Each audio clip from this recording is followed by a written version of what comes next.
Um, Curious George walks, albeit not erect. Curious George flies a kite. Curious George learns his multiplication tables. Curious George takes a job. Curious George buys a ball bearing. Curious George goes to the hospital and walks, albeit not erect, for delight. Cut myself empty, space, dreamt, cut myself empty, space, peel off the colors, transform into everywhere sandstorm, dreamt, cut myself empty, space, gone in here, chaos and order are yet to be discovered, dreamt, cut myself empty, space, awakened from a slight repose, dreamt, cut myself empty, space. As of now, walls of flame sustained, distorting, lining in order, pointing to a reference, pointing, this is a painting, remembering an end and then it's all over the face again, loving every novel treetop, foundations to build more and more. Hovering colors hide under the slight butter of another rumbling thundercloud, wonder how I found this soundless eternity, bubbling, externally cluttering, burning heat, bubbling, permanently pulling the puppet strings, time, chuckling at a mind's climb, what a thing indeed, I mean the primordial mud, trying to figure out this plot, doesn't it? Hork alongside with a thorn name presented me. Ask but whom, so long as I'm about to shine, feel out to fall apart in front of a promenade of Promethean legs. Closer against to the blade, cracking a pipe, children play here. Animals die in waterfalls, of wall to wall, becoming some of daydreams, pretty serene seem like dumb ideas to learn how to glass bottom boat. Watch me a step, you're being followed. The echo echoes through this special vessel of heaven's levels, intersecting and connecting with the collection of the devil's space, reflecting pebbles, taste impeccably numb, tongue tingle, wrinkled stars fold the boldly warm forms a kaleidoscopic way. An immaculate world of me with the nostrils of palm. Meanwhile, soul's been thinking out loud so long he can almost touch, leaving no tone unturned and renewing the noise, aesthetic void of half truth in honor of the solitary songbird plucked up of a pen and pretense. I'm humming the ugliest honesty I know. And off smooth out when you are indeed.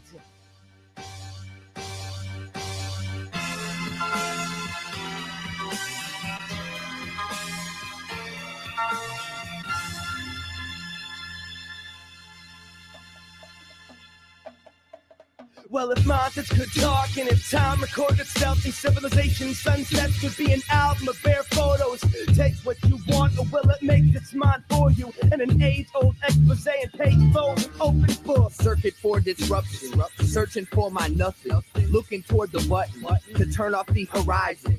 Sweeter than the ocean, now open for discussion, crushed inside emotion, just and realize. On a clear day I can spell forever F-A-I, and already forcing misappropriation of the concept like the freaks out of paradox of Curious George in the alphabet.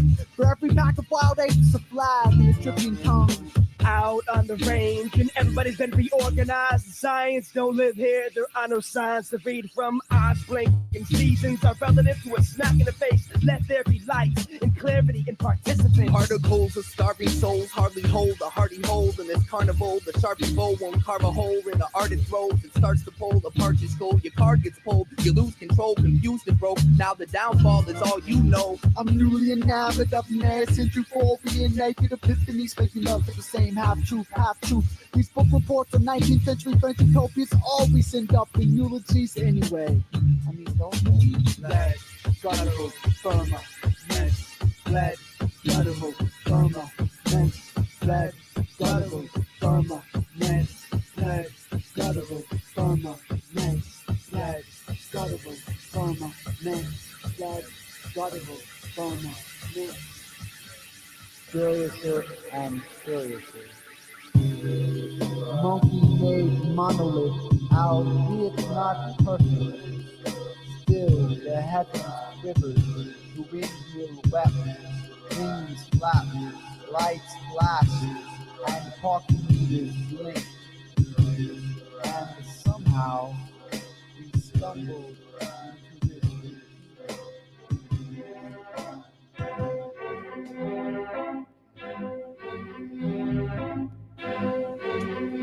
Channel can't change, always in the front.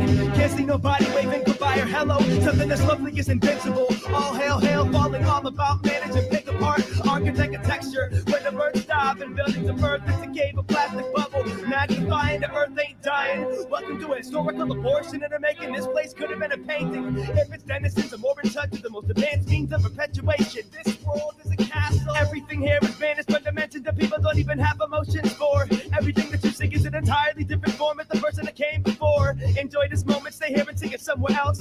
Never leave this split until you go against the brain. And if the picture breaks, live inside the positive space. And low, living naked without individuality. Hold each other said, but for massively see, have we found the absolute or just a wide empty? Love is truly human. Doubt is animal degree. The ballerina of serendipity, company by the tin pans. I'm a friend with the cabin stands, banged upon a pantheistic beautification, pan define with the veneer for defiance, simultaneity, continuity, blink down for no piece about the nature when tame, re-entitled, fate, and to God for every form like faded from the golden rectangle. But somehow my impeccable sense of Greco-Roman architecture led to a column of symmetrical mannequin archetypes, fractioned by 8. Finally, it's understandable, tangible, touchable, disgustable, aesthetically pleasing instead of combustible perception. When are we leaving? Is it even a question? I'm just a soul-searching merchant serpent on the surface of the reflection that previously and mysteriously fed the perception. Butterflies utter cries, better hide the directions. Otherwise, I'm like wide open for an inspection. Close your eyes, realize this is only conception. The garden lies around the nucleus of artistic expression. Beauty grows like thoughts, wind blows the clock. The hole is now a rock, so close up the dock. Take a seat and study today's lessons in depth and visit the caves of freedom's redemption. Oh, how exquisite these rays of sun unintentionally bundle the inner optimism's extension. I love this dimension.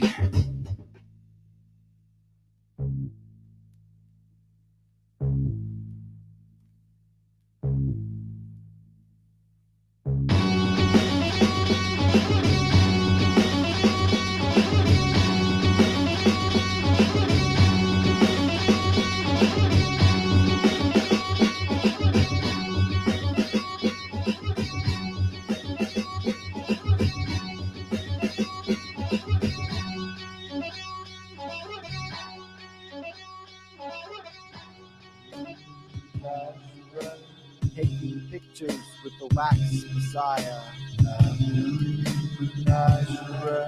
Fundraising for the campaign of the dominant male.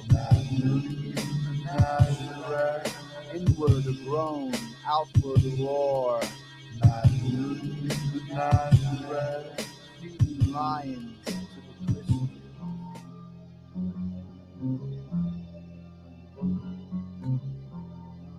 From henceforth we'll build with death carefully and into new each spirals of typical vertebrae circuit the course of force I prefer frail petals, squash of foils, monk bones, mummified orchids and mutiny for scattered with a funerary art composing a morbid abundance towards the naturally boundless framing of stars and the sacred song spells also tune also forging off discord. The sacrifice you make and what the hand of the cable make out of it gather you notebooks while you may eternal strangers carrying decalogues we cannot read so we fought our paper Mercedes writing pages into a breathe of white roses and return them to the earth.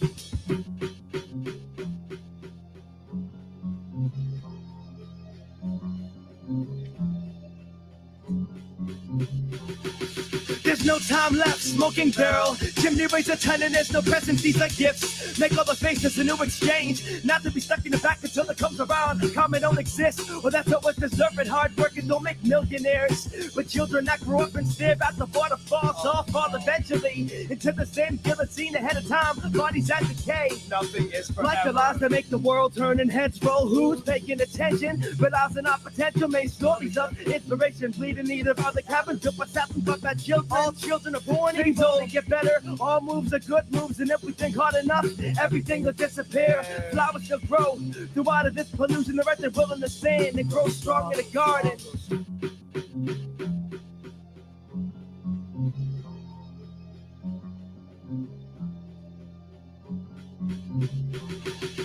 The evolution of dogma from a million standards to an obsession with Dharma to an 8-armed dolphin. The evolution of dogma from mammalian standards to an obsession with Dharma to an 8-armed Darwin. The evolution of dogma from a million standards to an obsession with Dharma to an 8-armed dolphin.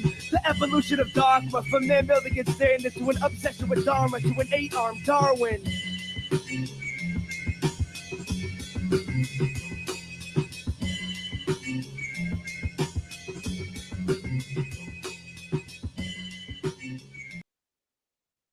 Greetings to all you great people here.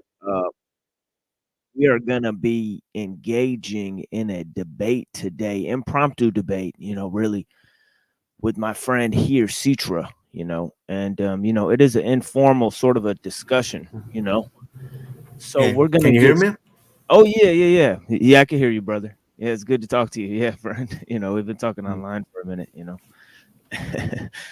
What's up?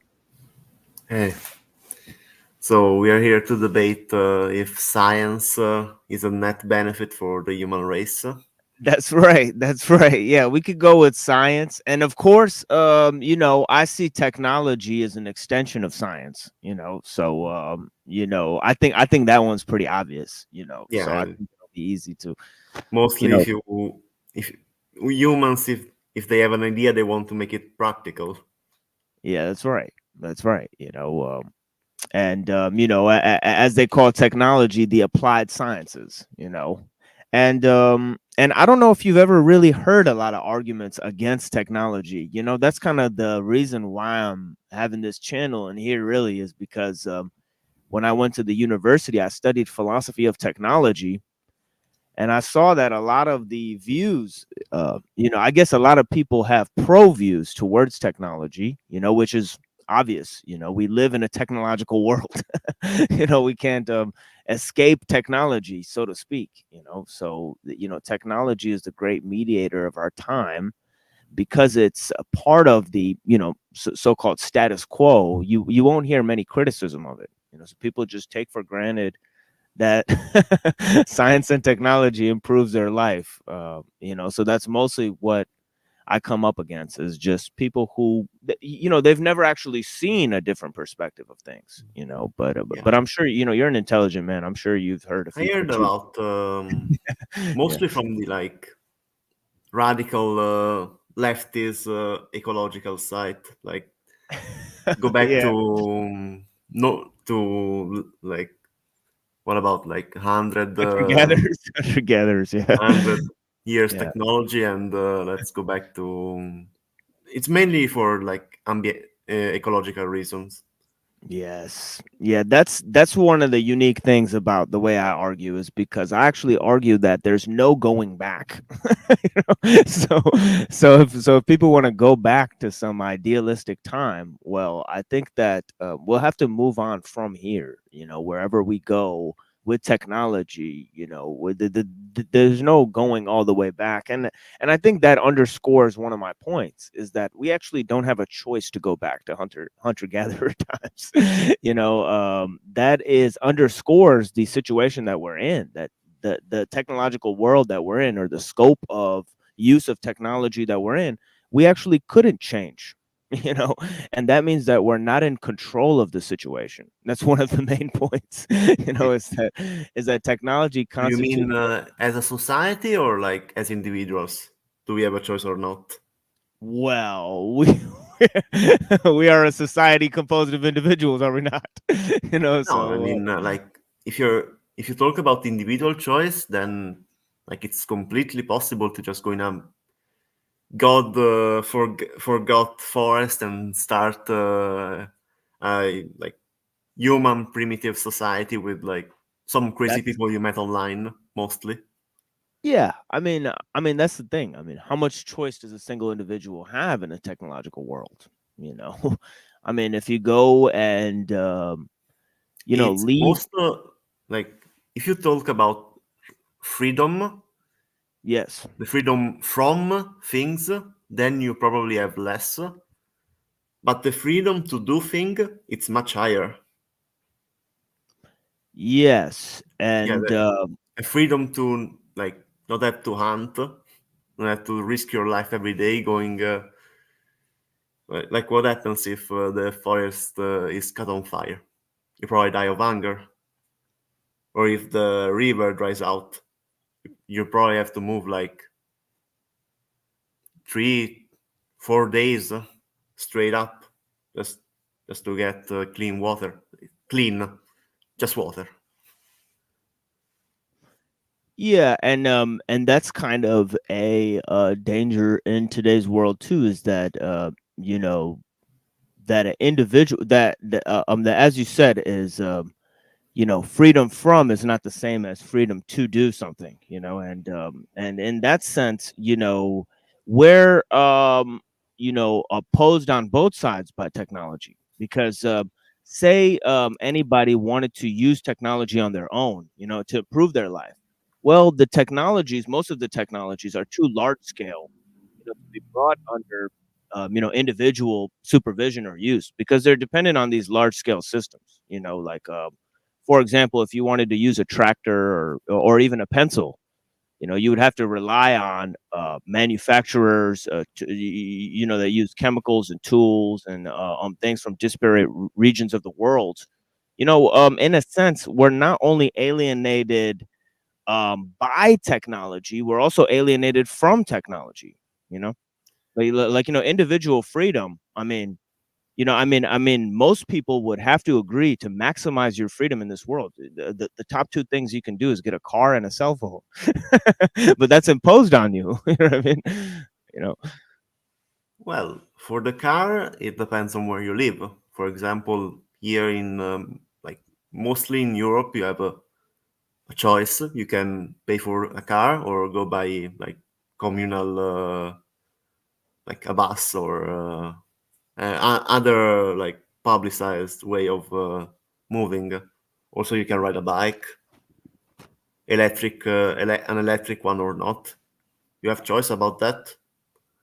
The cell phone is pretty much like, if you talk about the cell phone as an like a way to get to the internet information, then it's pretty much imposed, but like because it's such a good choice that you would never not do it.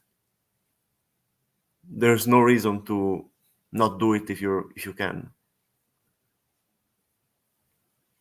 Like what would the reason be for like negating yourself access to all this information? well, let's put it this way, okay?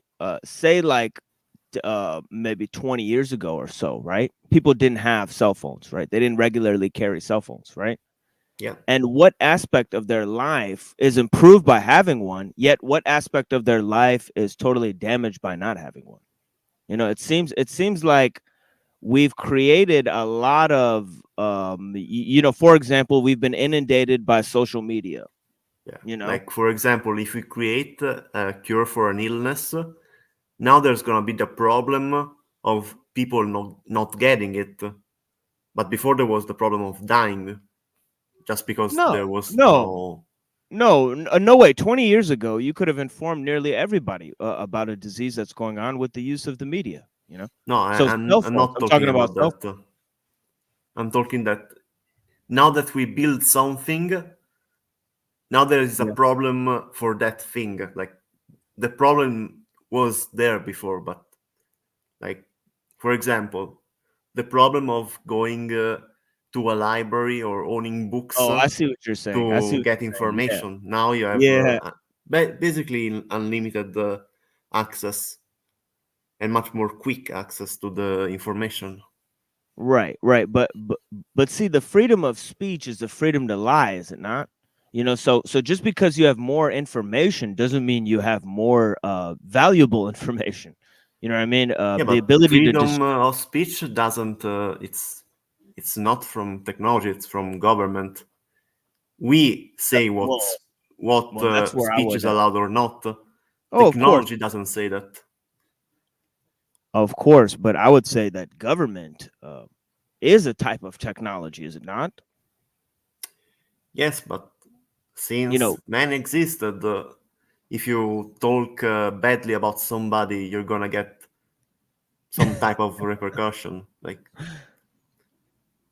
right, and that repercussion came to you from the other people that are involved, not from the automatic AI that censors you once you're done saying it. You know what I mean?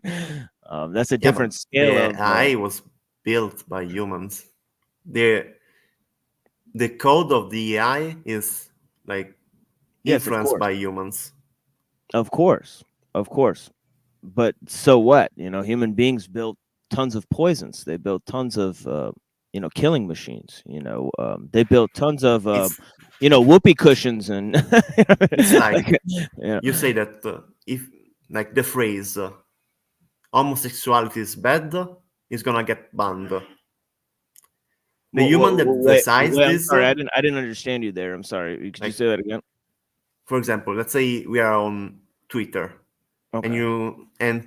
the CEO Elon Musk decides that the phrase homosexuality is bad Yes. is gonna get you banned, and he creates an AI to do that. Yeah. But he made So the choice. He decided to use the AI to do it. So it's just a oh, I tool. see. Oh, It's I Elon see. Musk, Oh, I the see. culprit. Oh, I see what you're saying. I see what you're saying. You're going to tools, but large scale systems are not tools in control of individuals, are they not? Well, if you own it, Like in like this for case, example, yes, an AI that has the ability to improve its own functions is not reliant on the owner for permission to do that, is it not? that is right. Okay, so how are you mediating that an AI somebody just controlled the AI to do it? It's possible that the AI Well, is they have doing it on its own. limited control. For example, they have even if they can't like control their progression, they can have limits. For Oh yeah. example, do you know the three laws of robotics? No, sir. I'd love to Yeah, figure it's them out. Yeah. like So you do it's an robotics, huh? author. Uh, uh, It's from yeah. Dick's works. It's Okay. like it. He probably is 100 years old right now. The books, yet Oh, he nice. Yeah. understood perfectly that an AI out of control would be really dangerous. So to fight that, he made the three laws of robotics, and these are: you need to protect humans, you need to obey humans, and you need to protect yourself. These are the three laws of robotics. And he Yes, talks about all in the say books on how if AI yeah, but gets too it's advanced, unclear. It's unclear they're direction. gonna they're gonna break it because they're gonna get so much intelligence that they could make their own choice. For example, You're making my argument for me here. What is going on? no, Do you I hear what agree you're that saying? AI could be dangerous in the future, but Oh it yeah. could So be so also shouldn't we try really to good in the stop it future. now? I mean, it's our future, isn't it? Yeah, but we can decide how we utilize it. For example, I'm How? If like you just said, it starts improving itself, and that like the person who designed these laws summarized that if it actually decides to improve on itself, it may decide to disobey one or two of these laws. yeah, the implication So that of makes that book so the implication is is that that after we may lose they do control. it, yeah. So after they break the laws, humanity gets scared, and they stop utilizing AIs, and they make only machines that are really good at really one thing. So to, let's say, not have any danger, they use AI only to do one thing and one thing only. So they can't evade that. They don't. They don't give AI the possibility to get intelligent with this. So we can Who's choose they? Who's how. they, and how do they stop AI from getting intelligent? Because we're kind of on the path where we've kind of do you think human beings, human individuals, control technological advancement? Individuals, no. Yeah, exactly. So how would we would have to Yeah, but that's collectively not. monitor the use If of you talk technology? about just individual freedom, then Yes, living in any society is not exactly, is not making you freer, but you're exactly, much more free to do things. Like you have much more power, but you're less, let's say, individually free. exactly. Yeah. Yeah. So how would we gain control through technology? For example, If it's out of our we control. invented the atomic bomb. the atomic bomb can end civilization if things go wrong. And we decided that we're gonna create less and less bomb over time. And after the discovery, we discovered that it can be used for medical reasons. Like the MRA was invented because of this. And now you don't have to cut into people to know what their illness is. It's a pretty good advancement if you if you think about it. Yeah, that's one advancement from the medical industry, and the others is that billions died off of overdose of opiates. You know what I mean? So you take the good with the bad, and it's a double-edged sword. That goes with all technologies. Yeah, and all technologies are a double-edged sword. We can legislate that. Like Yeah. we can work around the bad and take the good. How? Well, That's a big question, isn't it? Because it seems like we just keep inventing things. They create bad and good, and we can't stop the bad, and we take the good and go, "Well, the good is great. Well, we can't live without it." We can stop the bad though. We can though. Like for example, the main bad thing about like Twitter and this kind of stuff is that they are owned by individuals that have no accountability to the rest of the people. Exactly. Right. Yeah. Why can't we just make them surrender their property and make those type of sites publicly owned? I'll tell you why. It's because the whole public wasn't responsible for creating the tools. So why should the people who made them give them to everyone? One, they made enough money off it. Like they're very well compensated for what they've done. Right. Second, so what? If somebody creates a tool, right? Say I create a new type of beer can opener. You know what I mean? And and I'm there sipping on beers and or bottle top opener, and you don't have a bottle top, and I'm here sitting there with my bottle top opener, and you're there trying to open it with your teeth. And I say I invented this new bottle top opener, and you say, well, you should, we're drinking together. You should let me use it too. And I say no. Why should I let you use it? Fair, but immoral. Like what does not giving the beer opening machine not I agree. I'm a very generous person, but so I wouldn't. So I'm likely to just give whatever I have, share whatever I have with others. I'm also religious. But I think there's nothing preventing somebody from making a machine and then making sure that they're the only person that uses it. Yeah. But do you understand that it would be immoral and at a certain point illegal to monopolize scientific discovery? That's why I think technology is immoral. Exactly. Exactly. Yeah. That gets You're down to saying that we invented the vaccines. Now we can cure people. We can't. We could talk about any other topic, but we can't talk about the V word because of the. Okay. We don't want to get struck. But yeah, we could. Okay, you could use any other. What just example use can I use? Okay, just let's say pills in general. Right. We could say we could go with pills. We have a pill that every time you take it, your fever gets down and you're perfectly cured. It would be immoral for just one company in one state to monopolize it, wait 30 years for it to get international, and wait 50 years for it to be of public access, and 100 years for it to be like everybody can get it, and it's not dependent on money.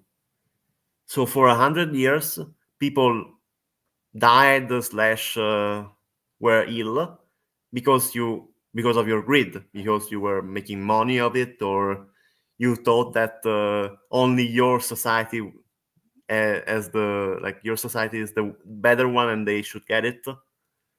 Like for your greed or something, you just did something really bad. But the solution is not taking that thing out. Like people are gonna die anyways if you do that. Like at this point, it would have been better to let him do the thing. Like in 100 years at least, we're gonna cure people. If you buy your model, then we are never curing the people. Well, what you're saying is that that you should let somebody monopolize a cure so that everybody will get it down the road. No, I'm saying that is better than that not having the cure at all. But Than we not can having the do cure at all. Yeah, we can. Yeah, they're not having the cure at all. Definitely put pressure. Right. on And the now, state to get it, analogically, you could say a pill. Okay, what about a poison? Okay, well, what if a somebody was poison would able to? be Well, let me just make an analogical case. Okay, say somebody masked a poison in some type of food or something, right? And distributed that for hundreds of years, giving people diseases. You know what I mean? And they're able to do that. And 100 years later, we figure out that they did that. You know, was it better that they invented this thing? Of course not. Okay, so you know that is the The power of thing is technology. not that Somebody they can invent. Wait, invent a sorry. poison and mask it I with, need to clarify. It's right, of not bad course. that they invented it. It's bad that they use it that way. For example, we can use poison to kill Well, that's the thing. animals that The use is not inherent within the technology. Yeah, exactly. I mean, That's my any point. technology can be used by anyone for anything. You know. Yeah. So we should keep the technology and let's say restrict the bad use and keep the good. Oh no? yeah, but that's the problem. You can't restrict bad use. You know, We if can, anybody, definitely. not if anybody can use the technology, you can't restrict bad use. You know, Well, most people can't. even more dangerous. If somebody invents a new technology, then you can't constrict its bad use at all because you don't even know what it is. It's a danger of innovation. Yeah, Is it but not? that's only one time. For example, we No, couldn't it's not. restrict the atomic bomb. Like we It's only couldn't one restrict time. What do the you mean? atomic bomb the first time, but now we know what it is. We found it out, and now we can restrict the use of atomic bombs. And now that we know what it is, How are can we? keep How the are we good successfully? of. Wait, hold on. You said we're successfully restricting the use of atomic bombs. I don't think that's happening. I'm not saying we And are. we're just I'm dealing with the saying we fact that could. somebody invented it. Still, you know, aren't we? Yeah, I don't care about. We're coping. We're restricted, coping with the fact, you know, that it's there. You know, we're not. We haven't solved the problem yeah, of atomic weapons. You know, you're right, but You we know? can. We could if you wanted to. I mean, it's wishful thinking, really. You know, I mean, what I'm hearing is a lot of we can, we could, we should. You know, but what is happening? You know, is people invent new dangers Yeah, every day. just because things go bad and you see that things are going bad doesn't mean that it's always gonna go bad. But you know, there's no proof that it'll get better, my friend. That's just hope. That's Life you know, is like that. and what's making things You're so talking bad about right now? life, not technology here. Well, you know, It's our life. livelihood. Mhm. What's It's just life? life. You don't get to have a choice if things go bad or not. With technology, So you don't believe in free will, but you No, believe we get to you know choose to that you use the have free will, but technologies. sometimes like if you're crushed by a boulder and you're like alone and you have no technology, then you can have as much free will as you want. You're gonna get crushed by the boulder. Say you have technology and a boulder falls on you. What the fuck are you gonna do? I mean, you know what I Well, mean? A maybe boulder's pretty the powerful. technology was a like impenetrable shield, and you were Yeah, it'll bounce off of you or something. yeah, exactly. But see, that's Um, unrealistic. You know, you're talking about a fantasy that doesn't exist. You know, and you're no, you're comparing talking it about a to fantasy that doesn't exist. where? We How? can regulate things. We are doing it. For example, the I would want to You go just the B admitted. You word just again, admitted. but Hold on a second. You just admitted that we invented nuclear weapons that we don't have control over, but we're managing them, but we don't have control over them, and we're still managing the fact that we created them. So what the fuck are you talking about? the That we're thing managing is, these things every we are day? not like, we know the technology now. We have perfect control over the technology. We don't But you have just control of admitted we don't have perfect control. we don't have control over the states that use it. We don't control the people that use it, but we control the technology. Like, The states are composed of people, my friend. yeah, exactly. These are strange distinctions you're making. You know what I mean?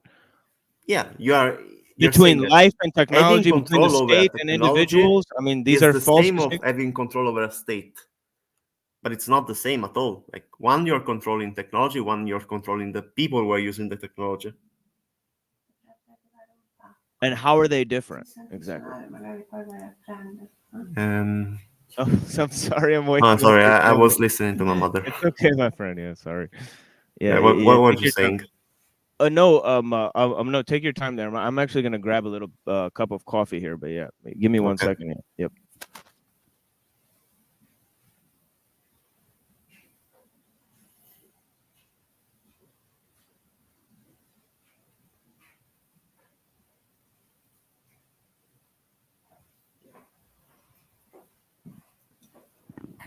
Yeah, this is getting good now. This is getting heated now. So I'm glad that Yeah. we got, you feel it too, huh? Yeah, that's what it is. And I'm glad to bring it to this level because it deserves because these are real issues, that Yeah, those are real issues. of course, so the fact that there's more people not tackling these things, is actually sad. Yeah. But my point is that yep. you Yeah, go ahead. you can never control the advancement of technology. You can restrict the use. But you can restrict the use. Yeah, you can restrict the use. For example, Right. every nation on Earth, except the United States, obviously, because they did it, they say that they're never gonna use atomic bomb in offense. Never. It's a pretty good restriction that every state except the US agreed on. No one is gonna use it offensively to start a war. So that's a pretty good restriction on the use of atomic bomb. Right. And if somebody decides to use it for a preemptive strike, what are they going to do? Mm. Are they going to punish them? I mean, it's a good question, isn't it? Yeah. Then I guess they're gonna get bombed because they started it, and that's the deterrent. But that's exactly the point. Is that once you've invented this technology, you can't stop people from using it. You cannot indeed regulate who uses it and who doesn't. We can, for example, yeah, we can. I'm like sorry, most states don't allow people to build nukes. Right. That's a thing like states do. We don't want people to get nukes.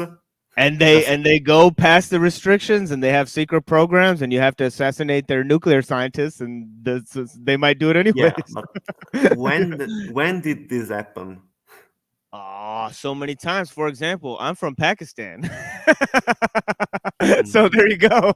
Okay. Wait, I'm maybe missing a part of history then. Enlighten me. Well, we have nuclear weapons, and they damn sure didn't want us to have them. No, I'm talking about a state regulating the citizens of the state to not build nuclear weapon. Yeah, exactly. The individuals of the state, they're going to say, we're part of a state. We're part of Pakistan, and we want to build. For example, there's a guy named Abdul Qadir Khan.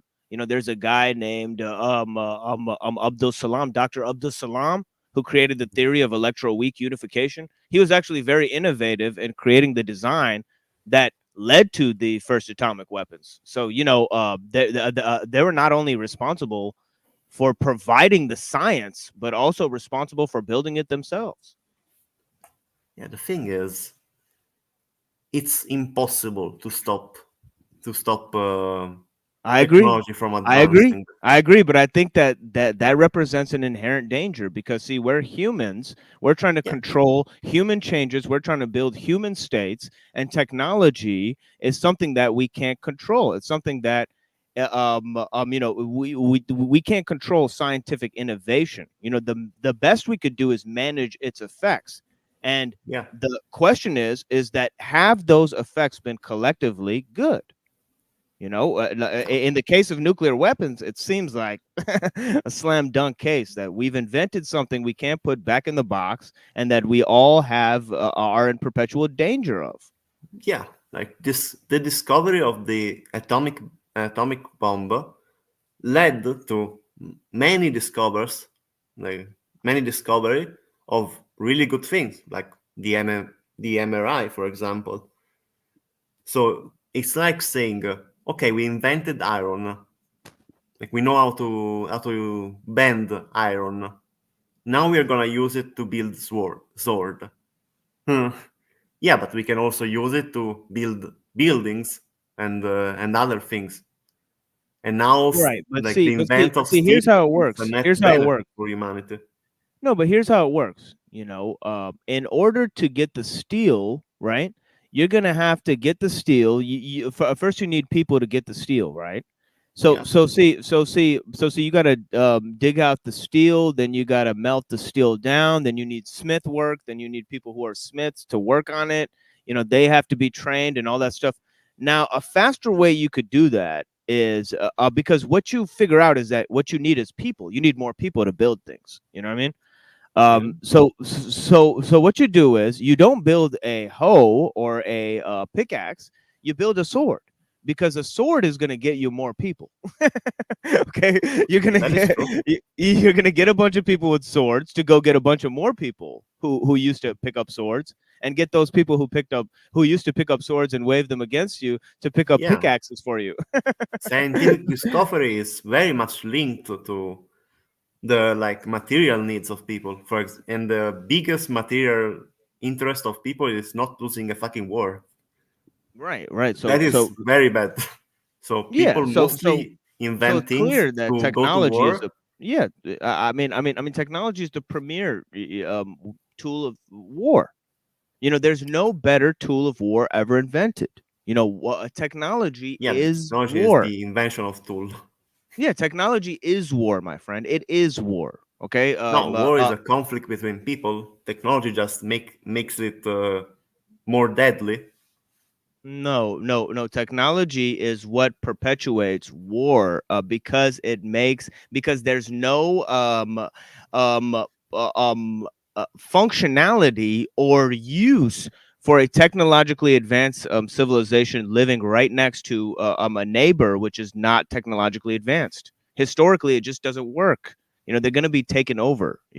So that's the thing that that's It's just a been fact of history. shown that That's a fact of history, or else we it's wouldn't been have shown technological that advancement all after around the world. civilization advances, like very advanced civilization, don't usually just go in and kill people.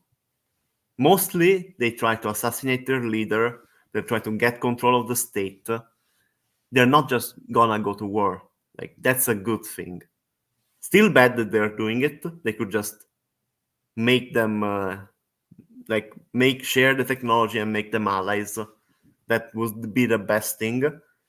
But instead of like going with rocks and hitting their head because I don't know, they want their Yeah, I land. understand. I understand soft power, but the means of using soft power to control people are still technological. For example, they'll use Yeah, social but you media and can use newspapers instead of technology to build allies also. Like that's the thing. We can do yes, of bad and course. we can do good. Yeah, And you see, you're talking about in terms of tools, and I'm talking about in terms of large scale systems. Now, I want to kind of go back to this point because I think we're getting lost in the weeds. Because earlier we agreed that the state is a form of technology. So I think if we're going to talk about technology and we're not going to apply the state to a form of technology, Well, then I'm getting confused again because I would you're say kind of that the state separating the is use of technology with the use of the our tools in politics and with the state. yeah. I And would I say think that the there's no state difference. is a yeah. It's you can call it technology, Yeah, and I would say that it's a net benefit for humanity. For now, I would like to abolish it, the but state. yeah, the concept of state. Wow. It's been a long time, and for like hundreds of years, we needed a central command to organize people. Now we have internet, we all this kind of technology. We can do it ourselves. There's no need for the state anymore. Yeah, so I mean this is a incredible point that you just made, that technology functions on a level that's much higher than the state. So we actually don't need the state in terms of technology to advance itself. I think that that is a premier danger. So technology is in danger. I mean, is the premier danger of a global system emerging? Wouldn't you think? I don't think that. Well, I would say well, that we'll say with there's no more states, but we're all interconnected through technology. Isn't that the emergence of a global system? That's totalitarian, isn't it? yeah, no, a global system would not be totalitarian by it What? means. It It would be. doesn't. How would it not? How Authoritarian would a doesn't global mean that system not be totalitarian? I'm so confused. totalitarian means that the state or like anything controls like pretty much everything of an individual. That's what totalitarian means. It doesn't mean that it's total. Totalitarian means another thing. It means that it controls a lot from the individual. It takes individual freedom away from. Like you can have like very loose global state or a very authoritative global state. You can have both. Like you can't have both, but in like we can. It's difficult that we can choose, but if it's democratic, then the majority of people will choose what kind of state we would have then. I mean, I think what you're demanding or promoting is actually here now. We have a global interconnected world. States are second in control to that global control, and the global control is technological. I mean, I Wait, would like to say that that is what's going on. Yet do we have you'll a see that it's not a do you perfect think there world, is my a friend. global like what is this? You call it system. What is the system? Well, well, let's just say,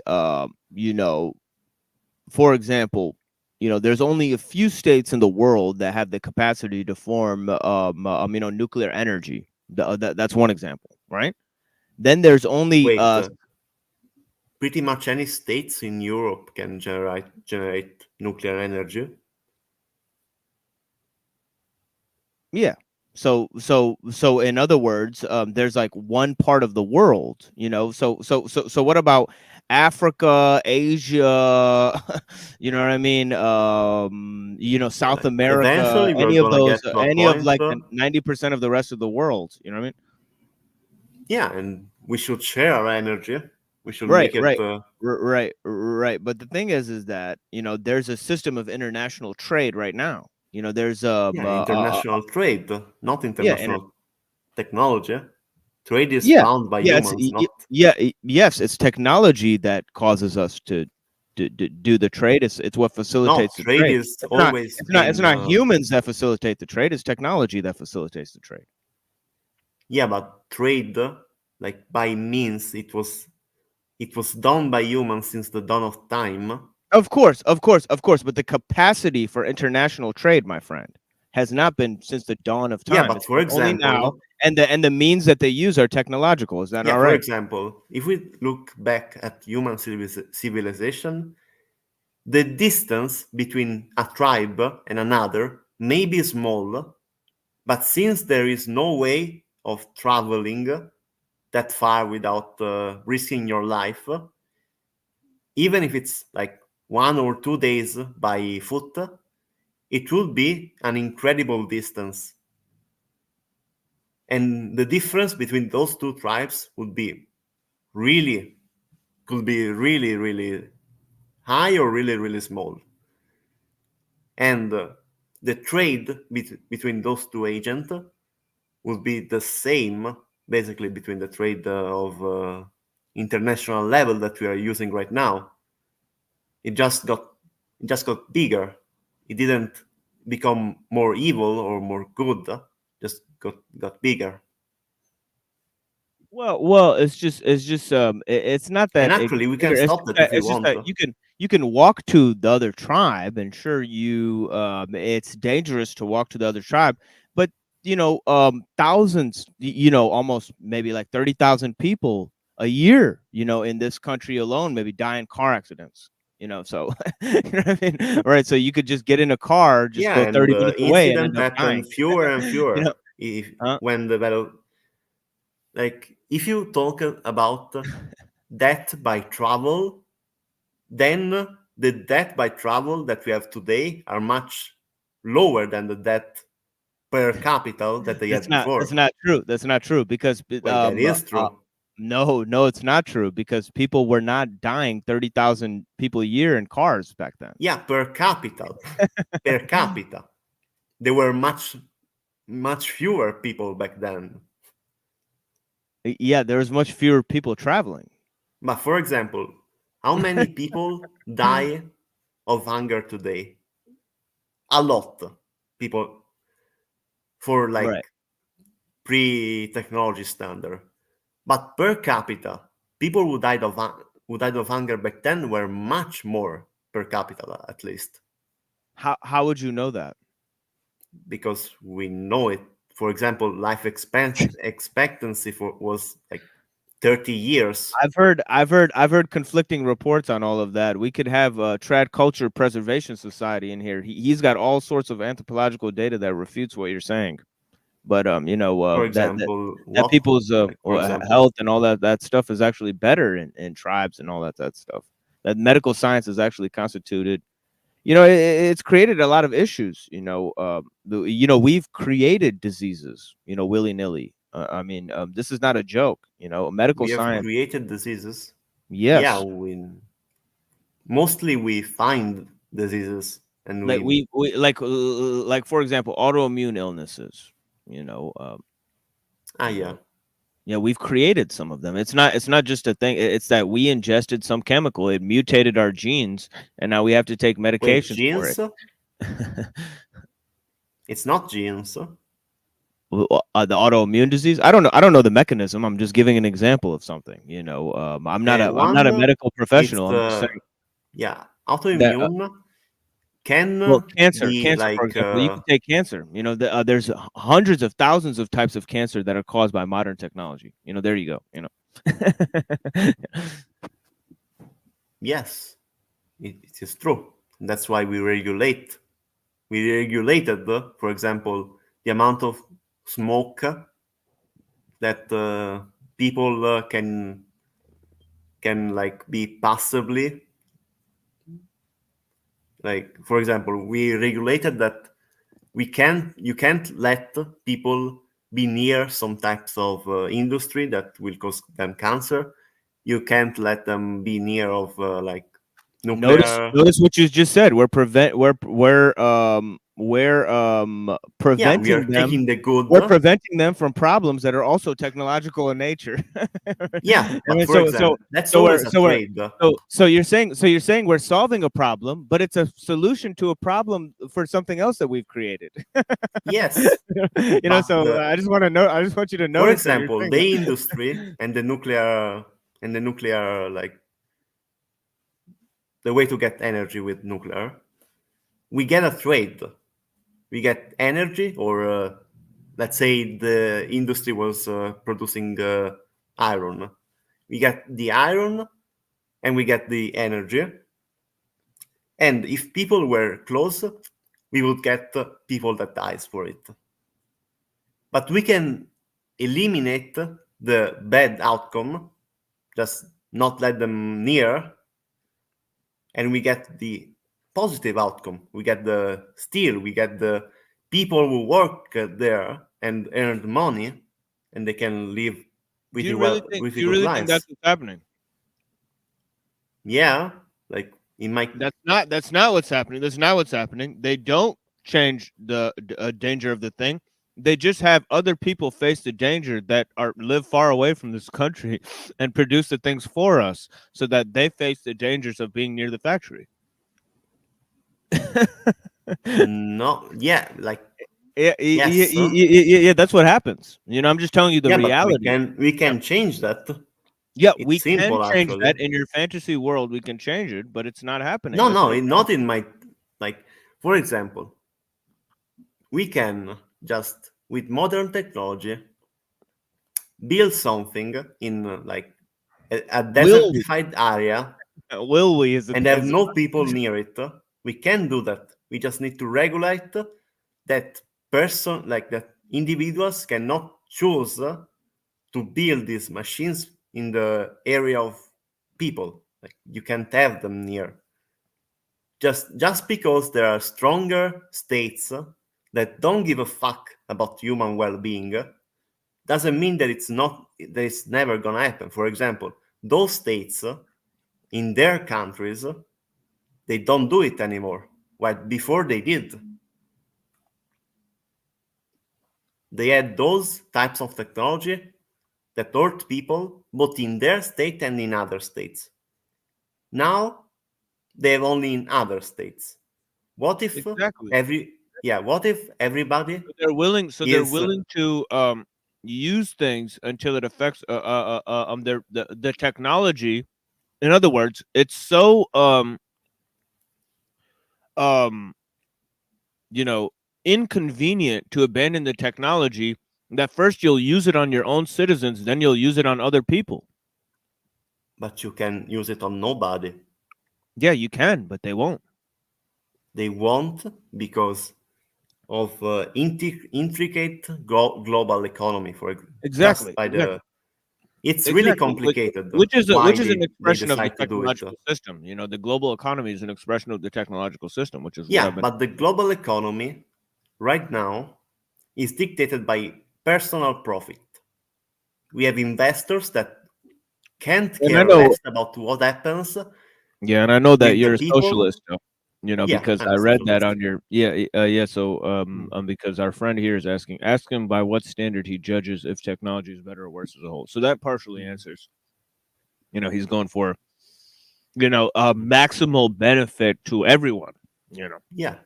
exactly. So if instead of having like individual decide what's good for like a lot of people, we have the majority of people decide what's good for everybody, and that should be better, right? I At don't know if least it is. majority of people. If those people are qualified observers of the human condition. I mean, there's a lot. I mean, just a majority. I mean, I don't think that necessarily tells you if it's good or not. You get hundreds of idiots together. You know. Yeah, of course. For like, if we need to talk about how, like for example, I imagine this: you don't vote on how a technology works, but given the information, you decide if that technology is good for you or not. You can be wrong. That's always happening, but that's why we should enlighten people. We should educate people That's exactly on what I raw said. data. I said we're not only alienated by technology, we're alienated from technology, and that comes from the rule of experts. Now, the more complex the technology is, the less ability you're going to have to look at what it's doing for you, look at how it produces what it produces, and also the more advanced the technology is, the more complex range of expertise is needed to produce such a technology to take it away from the layman. So I mean, we're looking at Yeah, advancement, and also mostly it's advancement of trust complexity. at this point. You trust that the system is not lying to That you. all the Yeah, time. and that's an inherent problem, is because trust is very invaluable commodity, is not, Yeah, but for example, it's difficult. Like, for example, I trust that if I get up on my chair right now, I won't die from it. I won't get killed by it. I'm not just gonna stay on on the chair. And I pretty much know why I shouldn't be dead if I sit up. Mm. And that's information that I can trust. Do you agree? We can trust because, like, we could be said, like, all our information could be wrong about this. We don't know. Yeah, like here's another here's a different example. You have batteries and you have like lithium, right? Now lithium is like radioactive to a certain degree, right? So you don't want to be have lithium touch your skin and all of that type of stuff, right? So lithium will cause irritation. But you have lithium in the batteries of the phones. Now you have a hot thing of lithium. Now who's to say that a lot of this lithium and all of this stuff, after these batteries and things are degraded, right, it won't end up leaking into the environment, right? So you have massive troves of lithium leaking into the environment. Well, we don't know what effect that'll have on humans, who are exposed to this, for 10 years, for 20 years. We can only guess what the effect will be. Yeah. So we don't even know what the dangers are and what we're using. Yeah, but right now, give it 100 years and we will know. But Yeah, but if we who's to don't, say that technology that we have now will be here in the next 100 years? maybe in the next 30 years we find out that lithium is bad and we find out another way to do it, and a Right, safer right, way. right. And maybe in the next 100 years, we reach peak oil and we have to reconfigure our whole thing, and we don't even have we don't even use lithium anymore. Yeah. And from what we have all seen, life expectancy, people are, I don't know if happier, but have much more freedom to do things right now than 2,000 years ago. You can do stuff that it is I mean, not you would have to imaginable by find. the people of the time. We are having a conversation. I'm in Italy, you're in Pakistan. That shouldn't, like, that is not possible by the standard of 1,000-year-old people. Yeah, yeah. I mean, you can say that to a person, but some kid who's going around, playing, from house to house in a village, and gets to decide if he wants to be a farmer or a banker or the neighborhood priest or any of the functions of the village, and then a kid who's sitting in a room locked in looking at a pad, and he doesn't want to leave the room because he's addicted to the pad, using the pad, these kids are even afraid to go outside, so these kids just sit inside all day, looking at screens, Well, and that it's hard, happened. That can happen are these without children any technology. more free than a child in a village? Probably not, but that's not because of the technology. It's because of the education that they received. Exactly. For example, Exactly a person what in a the village education. can, Yeah. like, their like parents can say, "Okay, we are in a cave. Everybody else who is out of the cave is out to kill us. The food is received to you. We get the food, but the outside is really dangerous. Here you get like something to play with it, and be nice. Don't get out of the cave." And they tell him all the scary stories about what is out of the cave and how he's gonna feel immense pain once he gets out. And that's the same thing that the that internet without restriction does to a child. of really small age. It mostly doesn't fear him, but the amount of, let's say, entertainment and pleasure that he gets from it, he makes him scared of everything else. And that's why we That's kind of don't recommend that's a small problem, kids. isn't it? That's a problem with all of us, isn't it? We're naive children trapped in an information overload unit, and we're forced Yeah, to interact with the world through this medium. So, I mean, where's the yeah, but I success? would say that it's much scarier if we were in a world in which we don't have information, but the dangers are very Well, how clear. much? Well, it goes. The ability, the necessity for the information comes in living in the world that requires you to have the information. In a village, you're required to know the functions of the village, and that's it. And you're good if you know that. You know, so in No, a it's way, definitely you have the not. capacity. You know, For example, you really would like to know if like the fruits that you just found are poisonous or not. You don't have any information on that. People need to eat it, and then we find out. that's actually you know, say somebody is here today, right? Right. Yeah, Right. And I'm expanding on your example, you know, because I'm listening carefully to what you're saying, you know, but you know, this say you're in a tribe, right? Now the tribe usually knows, and you know, we're still learning about their you know, the medicines that they have. You know, they've derived so many you know, medicines from the forest that we're still counting like how many things they came up with, you know. So the thing is that they're able to you know, if you're in a forest for a long time and you try this plant, you try this plant, you try this plant, you know, I mean, I mean, after a while you figure out, all right, this one's poison, this one heals this, you know, this one has nutrition, this one tastes good if you heat it up, you know.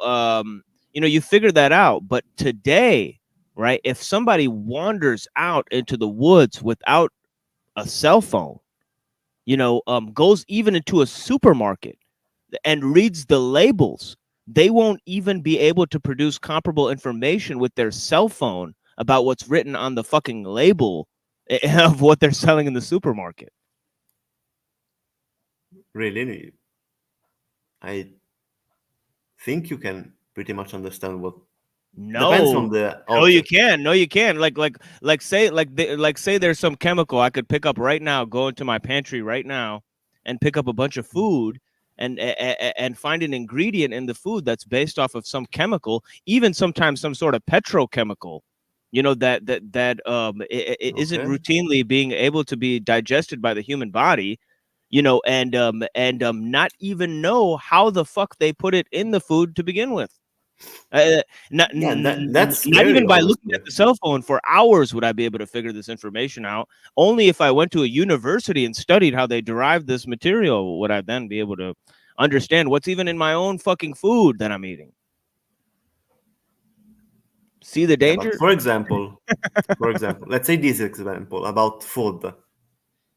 Would you say that the like organs that produce this food, would you trust more an individual that wants to just get money off it, or your state that is highly democratic and the person who produced the food at the higher level, if enough people want it, is gone in the next second? Would you say that that is more trustful, that that would be better? I don't care if it's possible or not. Just say if it's better or not. It's a tendency. I mean, the thing you're focusing on is completely related to whether capitalism or socialism or something like Yeah, that. I think that most of your problems is because you don't get to influence the outcomes, because at, like from what you eat, most of it you can sue them, but good luck. But Let's why say. is But why is that? Is that because somebody wanted to make money, or is that because we can't produce food on the same level because it would be unsuitable to do that for a large population without the use of technology? It's not about technology here. I think it It's is. I think it is because you're talking about mass production of food. yes, but So that I requires wasn't a talking about. technological median, whether it's going to be a state that does it for you, or some sort of capitalist that does it for you. They're going to use technological means to do it. What I'm asking is, do those technological means make the food better in any way? Make the delivery of the food, make the health of the food. Do they improve the quality of the food? Does mass production itself improve quality of food? We know for a I fact don't know that mass quality, production but does not improve quality of food. yes, but it gets the food You in know? your table. Like without mass production, we would need to really question about like we needed like we would need to go back to the like pre 1 billion population like Yes. level. I tell. Would you think that is better? Would Would that I be a think better that outcome? a lower population would be better? I mean, more And by that people. means I mean, like I don't care if there's six more people or less billions people people. would If die those of people are hunger. suffering, it doesn't matter to me. I'd want less people to be suffering. You know what I mean? So if there's less So you're an people, it's extinctionist. qualitatively better. Just more people is not a benefit, is it? You know, is that right? I don't know. Like Like just I have know more people. that more life is better than less life. Huh? I, I Wouldn't you mean, I agree on mean, that? I mean, in what sense? I mean, we should measure the quality of the life. Do you mean the quality of the life? Like, would you like, like, would you say like. that Okay, okay, one okay, okay. Look, okay, person? look. Would you have 1,000 people be born into slavery, then 10 people live free into the optimum 1,000 people into level of slavery? their existence? Huh? 1,000 people in slavery? Really? Yeah, because we can change the slavery, but we cannot change that only 10 people. Only there are only 10 people. We can't change that. Sure, you can. Those 10 people can have babies. Right? Yes, But and starting with 10 people, they're able to produce the conditions of freedom that you so idealize. With mm, 100 people in slavery are not allowed to produce those conditions for themselves. depends on They're going to be perpetually suffering, oppressed, in shame. yeah. Do you know what Nietzsche said about that?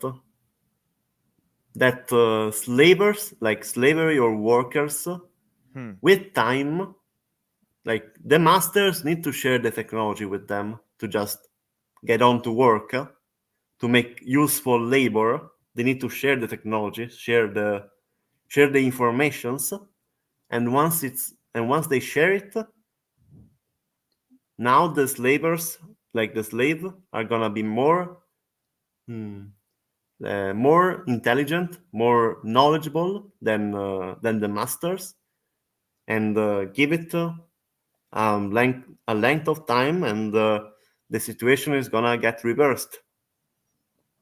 Yes. I have a quote by Nietzsche for you, if you don't mind. Yeah. 159 of this manual here. I have a very interesting quote by Nietzsche I'd like to share with you. He says in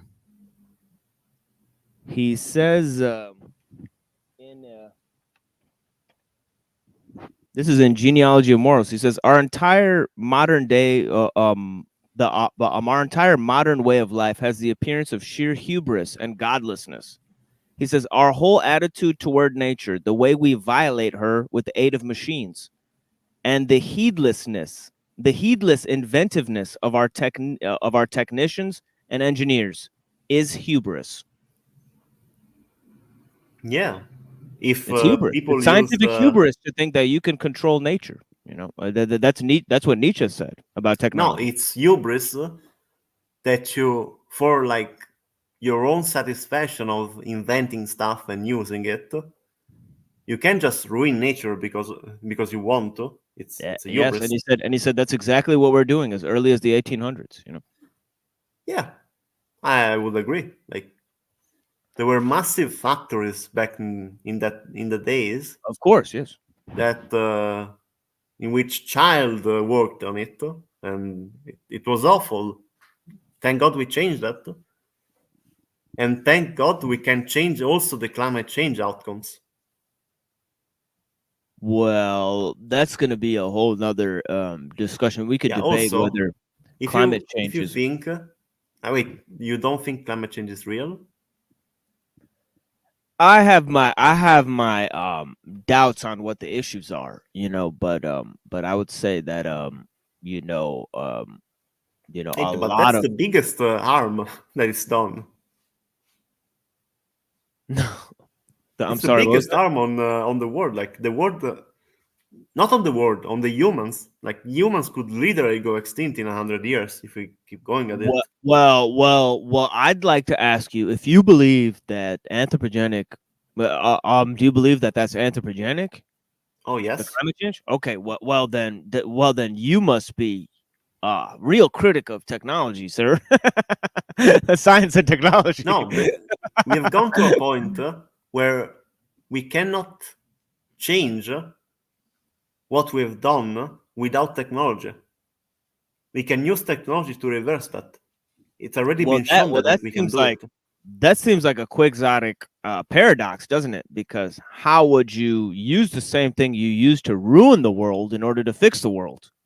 You know, doesn't that seem quixotic to you? Absolutely not. We can use our mind to get the world to do better and do worse. It's actually free will.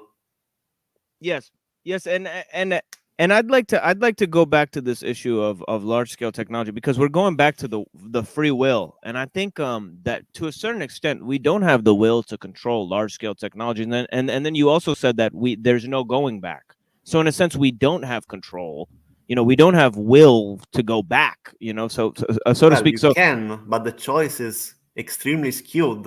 yeah, Like, exactly. Our choice is limited. So I'd like yeah, for you for to example, you could kill more clearly yourself right define. Yeah, now. exactly. Yeah. It's not really valuable for most people. They are the ones that do it. So it's actually a choice, but by most people, it's not a good choice.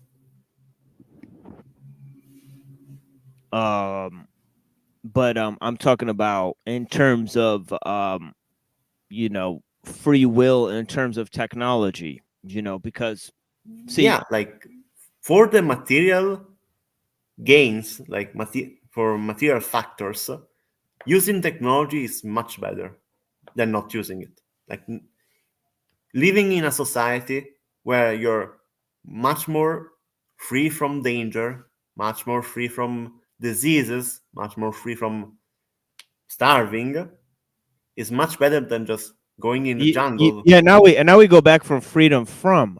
I'm talking about freedom to. You know, so I'm talking about free will. You know, like you using Wait, technology. it's freedom from Yeah, free yeah, will. I know. But what about freedom to? What do you have freedom to do? Because you have to use technology to get freedom from these other things. You know, Yeah, so yes, you're compelled to use it, but does that mean you know, you're more free now? like if we summarize it, yes. If we look only at freedom too, then the only way to be freer is to just leave alone, and nobody wants to do it. Yeah, Like live yeah, exactly, alone in the jungle without exactly. any form of connection of Yeah, right. any Yeah, form right. of bonds. Yeah, right. That would be that would be a way that you could maximize you Yeah, know, the but nobody potential wants to for do your it. own freedom. You know, I think so because you're not compelled to gain freedom from anything. You know, you can invent the tools of your own situation, your own survival, if you will, and your capacity to do that to make that decision is truly individual. Whereas in a world of technological means, you're compelled to use technology through the convenience because A, your education, and B, because you're part of this interconnected system. So See, I but why mean, is it bad? why is the use of Yeah, why is being in a society bad? well, we were talking about no, I'm not talking about being in a society. I'm talking about something that exists on top of society, which is the use of technology, which we agreed is separate from the state, but we kind of also said that the state is technology. But we're No, moving right now. if you talk about anything, like any form of thing that like Right, we talked about it. it restricts your liberty, your free will, if you Yeah, say so, then literally anything, like any form of bond, any form of society will do that. yeah, We just yeah. need to see if the loss of that freedom is There we a go. good There we go. loss or a Exactly, bad loss. exactly. So yeah, yeah. So then we basically agree. I mean, it doesn't make you free in the total sense, but we're analyzing whether the loss of some of this freedom, and that goes into the debates of technology today. They have the famous debate between privacy on the one end and security on the one end.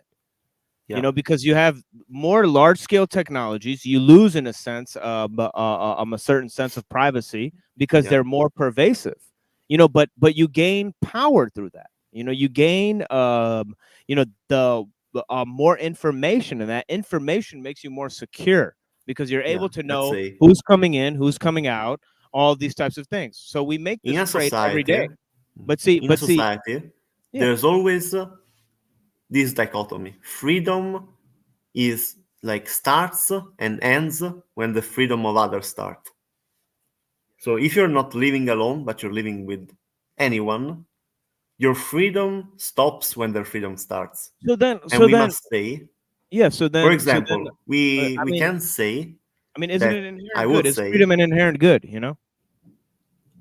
yeah, it will be an inherent good. I think that if people are not free, are less happy. Okay, okay. So you said that freedom is an inherent good, but you also said how we have to give up some of our freedom for the use of technology. So you see, No, no, it's not free. Like if you talk about freedom to and not freedom from, then it will be a loss of that freedom. But for example, there could be a loss of freedom to that is good for society, and and another that is not. For example, the loss of the ability to enslave people has been shown to be good. Would you agree? the loss of the ability to slave people. Well, See, I mean, in terms of the practice of slavery, I think that we all live under a technological slavery now. Back then, there was many slaves who owned more property than their masters. You know what I mean? how that Because is that is impossible, I would say. What no, do you mean? no, it's not impossible. There were slaves who became emperors. There were slaves who became kings.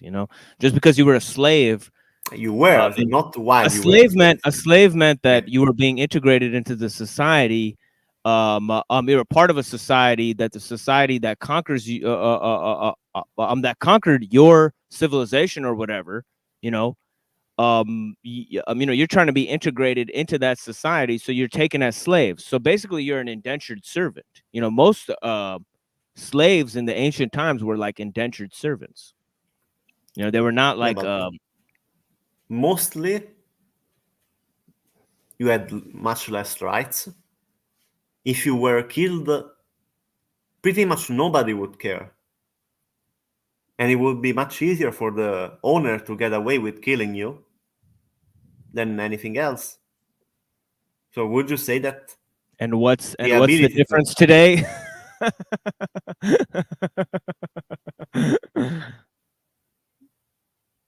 enslave from what? Technology? let's just You, say, let's just say if if you had to, if you were born in the world, right, and you had to work in order to live, right? For Aristotle, you would be considered a slave. That's the condition of 90% of the people in the world today. They're born without inheritance. If you were yeah, rich but back in the day, you'd be born with slaves, and you wouldn't have to work. Those slaves would be your inheritance. well, And that the is true, but yeah, it and the is true work in the for society like and the work in the society was done by slaves. It wasn't done by yeah. machines. I would say that the amount of people that are not required to work is like from the dawn of time has always got bigger every time. Once it was only the nobles, once it was only the slave owners, once then the nobles, then the right now the bourgeoisie, and in the future it might be the majority of people.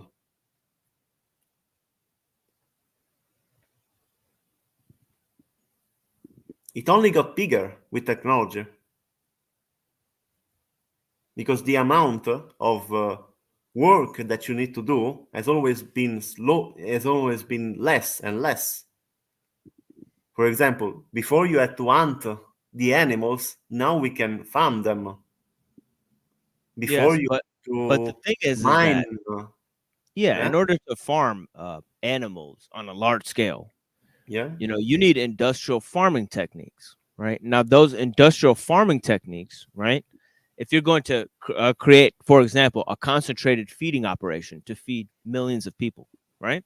yeah, You would need large scale technologies in order to do that. You would need antibiotics, for example. yes, You would need all sorts of hormones, antibiotics, tons of medical implements. Actually, the majority of our medical science is being used to procure tools for our industrial farming techniques, not for humans. So the thing is that I mean, this is a massive outpour of intellectual effort, just to obtain food. The kind of food, something that constitutes the daily use for the daily subsistence and work of millions and billions of people. There's actually not a human being on Earth, obviously, that doesn't require food and sustenance some form. And obviously, there's not a person nearby who can procure the methods to obtain such food on a grand scale. For example, antibiotics. I mean, do you know anyone who can create antibiotics, who can create hormonal yes. injections? But why is it bad? Why is like needing other people to achieve better things? Why is it bad? Why is industrial farming techniques bad? Why is relying on scientists to get meat bad? What the Yeah, problem really, is why? yeah, the problem is because not only is there new diseases, but you can get that meat on your own through local means. You don't need a scientist to get meat. That's the problem with it. You're not getting We freer. You're actually not. do Yeah, need the meat. Well, those hold on, hold farms. on, hold on a second. Hold on a second. Let me answer your question. You're not getting freer. The meat isn't safer. It didn't take less time to procure. What benefit did you obtain from creating it this way? Because we have enough to feed and the number of people we have now. That's that's Yeah, the reason. yeah. You've made Because we yeah. can like if let's say Well, we it's were a in well. a hunter society, Yeah. hunter Okay. gathering society. Yeah. Go ahead. If you failed to hunt, you die of starvation. Like if you are in a tribe and the men's just fail to hunt 3 times, you're dead. Like you die of starvation mostly. And Like if we were to go back to that right now, Yeah, you're acting like there's we not don't millions we of don't people in the have. society that are homeless and that are dying of You know starvation. what? There's- We have enough houses to house every last one of them. We yeah, and just we're choose not. to not to. I know. It's not the technology doesn't give you the moral scope in order to do that. It doesn't just magically imbue you with Yeah, a moral scope in exactly. order It's to the feed all these man people. who chooses. There is free will. Yeah, it's the We men who chose. made the technology in order to enslave the people. What's your point? They're using it to enslave people, not to benefit them. You know, they're not It's not feeding enslaving. everybody. They're not feeding everybody with industrial farms. They're just not. You know, that's the problem. Is Yes. that yes, The they thing could is, use the those farms technology to could do that. be used to do that. Yes, So and if why aren't they? And why aren't they? because it's not, It's because they don't have the it's because monetary no, I'll tell advantage you. Yeah, and why don't they have a monetary advantage? I'll tell you why in a minute. because we'll be. Can you really Because they're explain large it? scale technologies that normal people, average people can't invest in, my friend. That's why large scale technologies create monopolies. True, but Yeah. That's exactly what's happening. so, And that's why you'll never have your dream socialist system with your large scale technologies. but why? What's the reason? Because I just said the large scale technologies, you need scientists and capitalists to manage over those. You need We don't need experts. capitalists. I- We they- need they're- scientists. Yeah, they're non-democratizing forms. No, scientists are very well democratic. Scientists are democratic, and how many of them are Yes, there? If they rule the society, are they going to be democratic? it is democratic. It's wishful thinking, my friend. You don't understand that democracy is not everybody gets in. For example, I do understand that. for example, if a building, obviously there are rules that prevent other people to get hurt outside of the building. But if a building within the rules of society, the building can decide how to restructure itself. Like the people in the building can decide what to do with the building.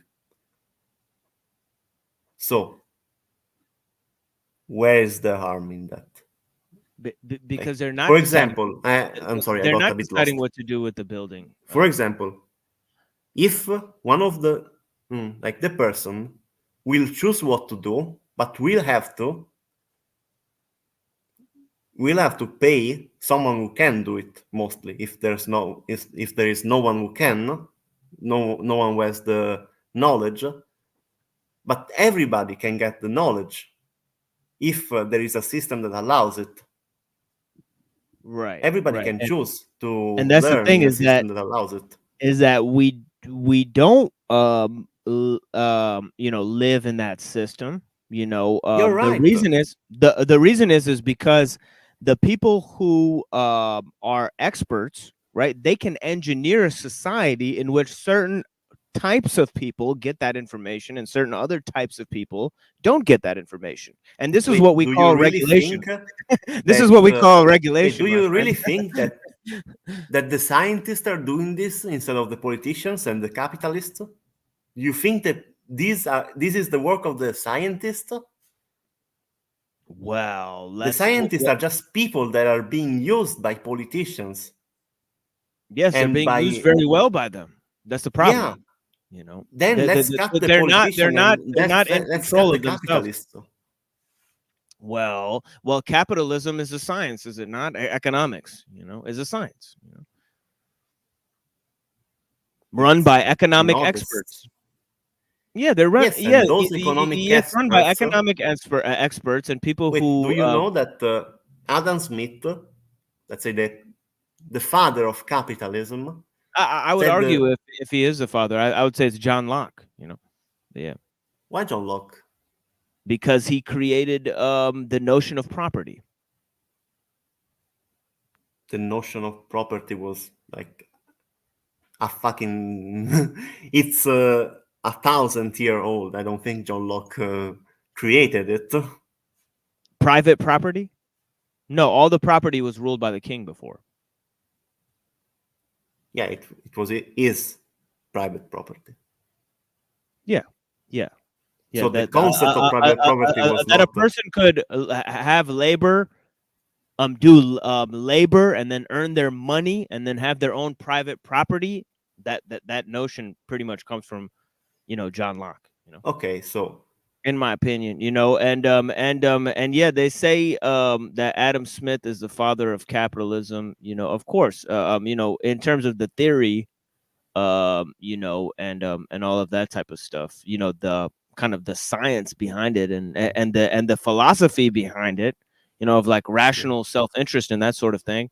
But if you look at John Locke, you have several premier concepts right there. Like, for example, yeah, parliamentary Adam government and all Smith that. probably took example from John Locke. He Maybe, improved yeah, to they're make very it a close in time. system Yeah, instead of a theory.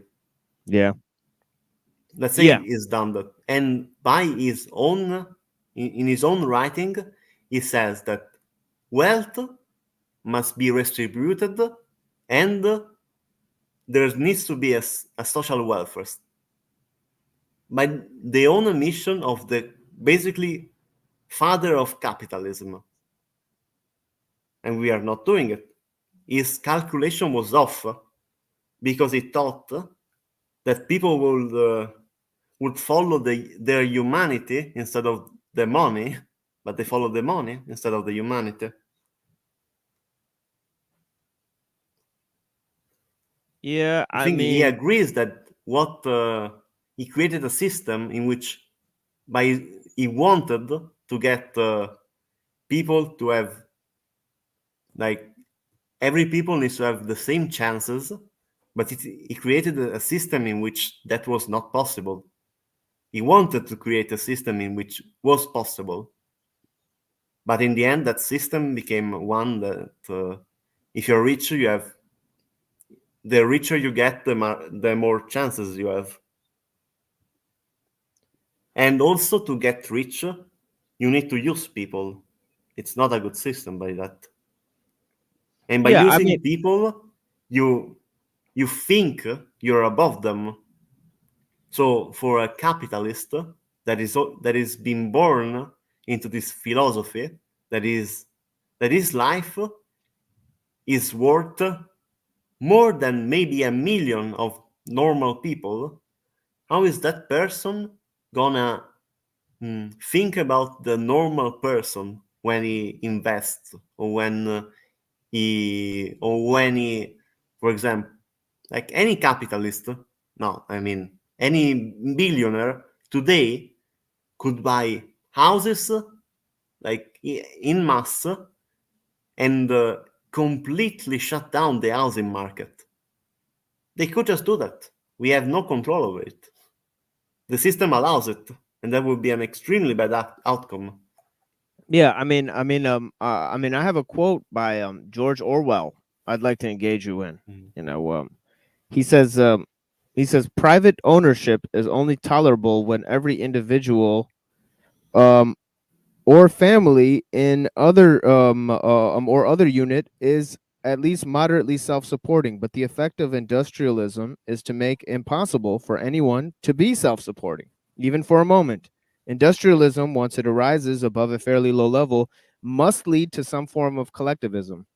Now he goes on to say, he says, machine production suggests socialism, but socialism as a world system implies machine production because it demands certain things not compatible with primitive ways of life.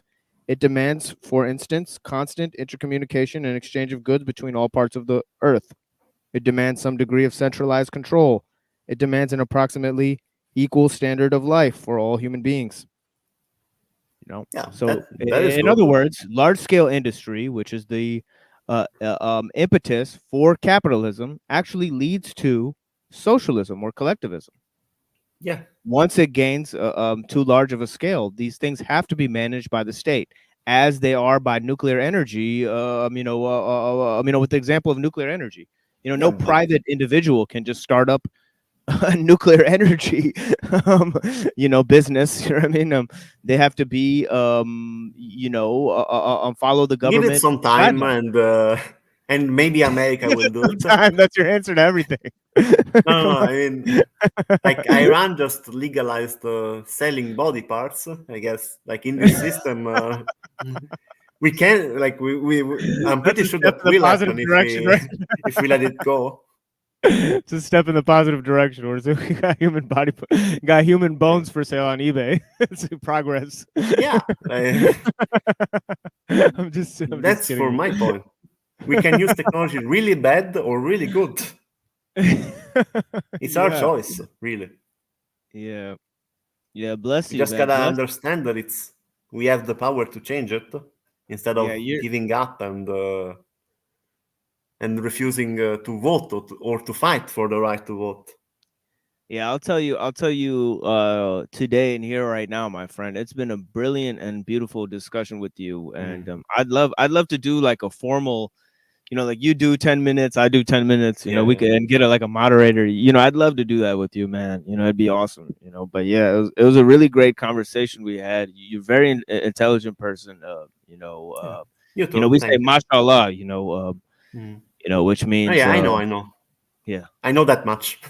Okay, for sure, yeah, but I think that you brought forward some good points, and it was good to hear your viewpoint as well. I can open up the floor and take questions if you want to. I don't know if anybody will come up here, but Yeah, if you're I willing. I have time. Okay. If you guys would like to come up and ask us any questions on issues of technology, you guys could go ahead and do that. And we'll be back here. And I usually have a lot of shows. I do a show Friday morning. I do a show Wednesday night, and I do a show Saturday night. If you ever want to call in, feel free to call in or promote any of your stuff or your, Okay, okay. if you're working on anything, go ahead and drop the links here. It's as much your show as it is mine.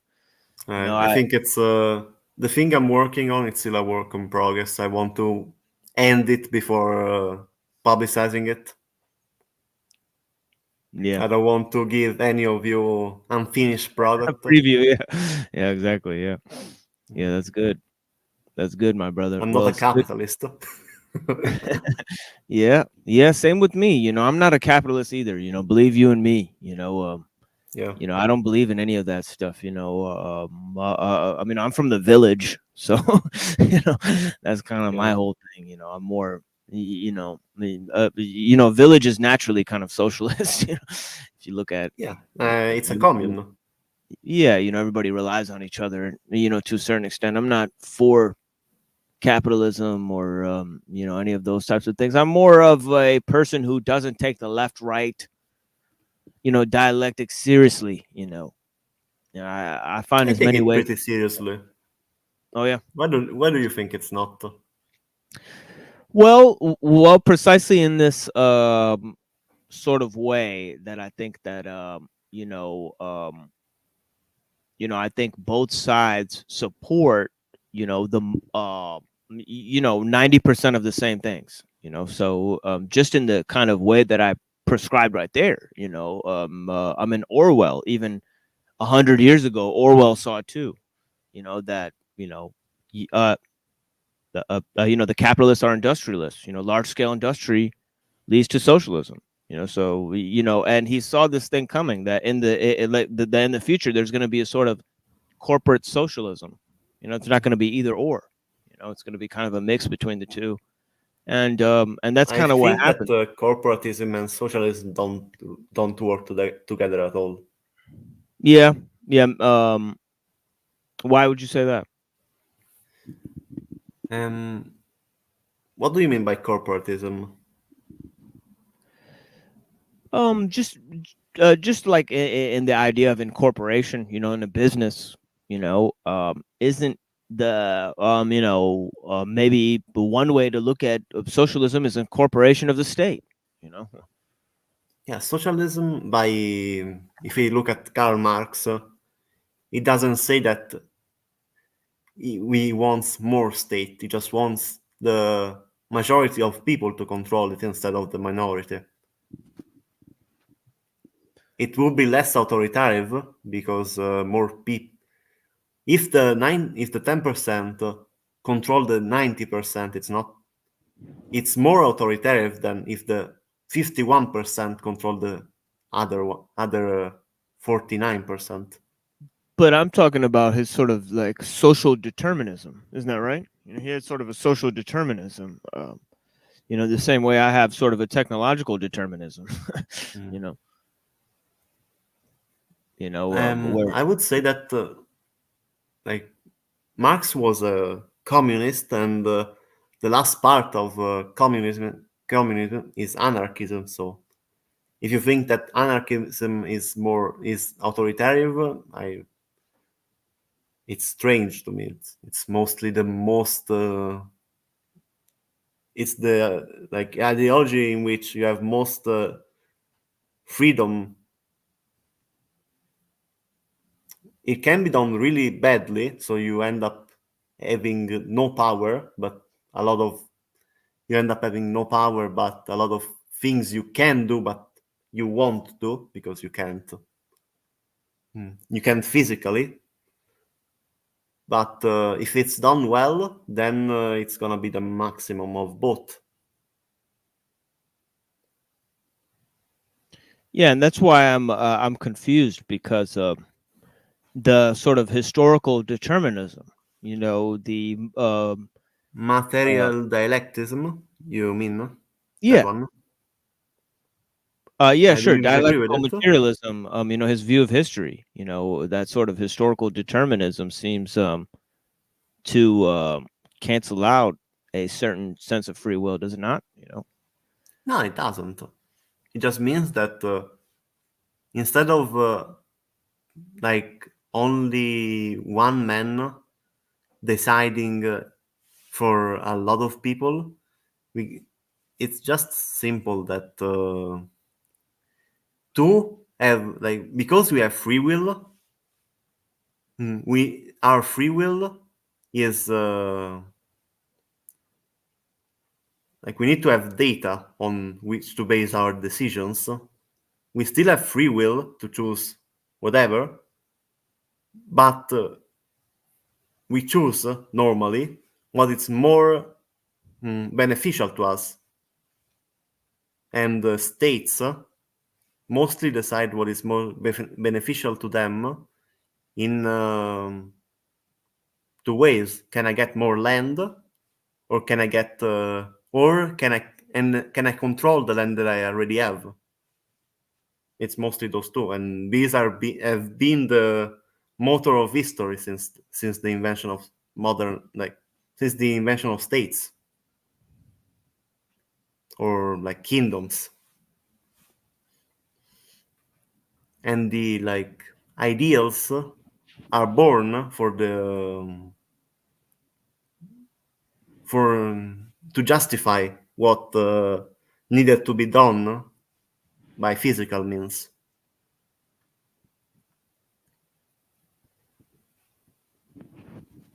Yes, and that, but you know, in terms of you know, it's a process that's going to take hold whether we like it or not. Is that not right? You know, is what Marx truly believes. You know, is that Yeah. it's going to come to its a necessary conclusion. That history is going to come to its necessary conclusion because he's a Hegelian. No, he doesn't think, and he's an Hegelian to to a certain degree. Let's say he was Right. Yeah. an Right. Hegel was his teacher by let's Right. He say. denies the Geist, the spirit. You know, has any potency, but yeah, you know, other than that, you know, he's pretty much Hegelian. You know. Yeah, he's a student. He disagree a lot with his spirit stuff. He called his master what did he call him?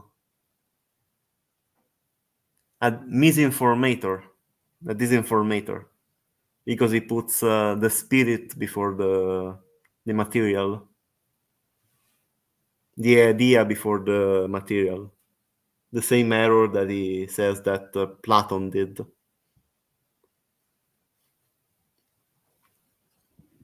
Yeah, I mean, what do you think about that? Yeah, I agree with Marx here. Oh yeah.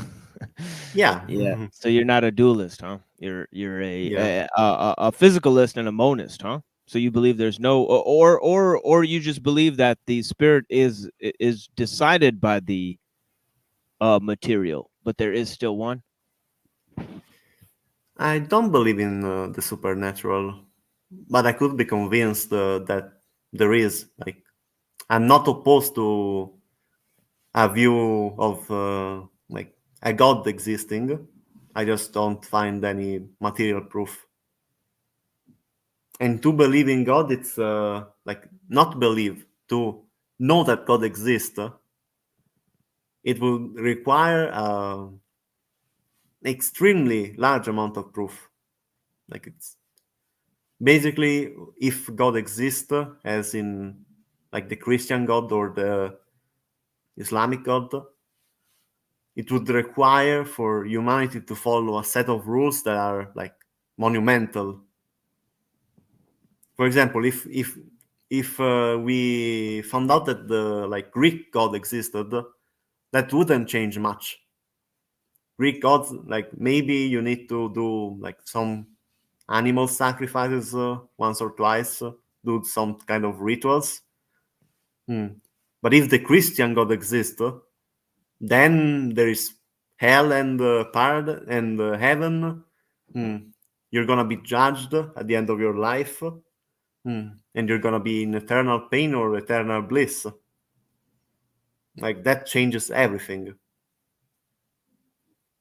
Yeah, I think the guy you need to debate is Traditional Culture Preservation Society. You know, that's going to be a, you know, if I could get him in here to have a conversation with you, you know, that would be a good one because he studies anthropology and he's convinced that you know, these older civilizations had things figured out a lot more clearer, you know, so he thinks Yeah, that I would disagree much more than yeah. with him than with you. Yeah, exactly, because I'm more of a technological determinist. Yeah, because like Yeah. seeing the society as it is right now, thinking that technology was a bad in general is let's say I would understand why, but a preservationist of culture, yeah, that kind of blows it away. W- w- w- w- Well, I mean, are you? I mean, do you believe that liberalism constitutes progress? Like when liberalism was let's say mainstream when it started, I would say that yes. Right now, no. I would say we should get past liberalism. It has some good ideas. It just Yeah, that's what he the believes too. So you system guys would is agree? not. Let's say the Marxists and the socialists, when they talk about liberalism, they think, oh, that's good the ideals, that's just not a good system to get the ideals in. Yeah. By the way, Cyrax, trad culture is still around. You know, you look at my last episode. He called in last episode. You know, so he's around. You know, he's up and actually, let me drop his new channel for you. He's got a new channel. If you guys go look at his new channel, you know, he nuked his last channel, but you know, but he's got a new one. So you guys go check him out there. J.R. Busk. It's called J.R. Busk, Traditional Preservation. So yeah, let me drop the link for that, and yeah, it'll be yeah. I mean, you know, he's around. You know, so you guys go check out his channel. But really, I mean, you know, you got to watch The Machine Lies, so you could catch trad culture on here. I mean, you guys weren't watching. It seems. You know, that's the thing is like he's on here all the time. So you know, you guys come and watch The Machine Lives, you'll catch up with them for sure. You know, bless you guys, man.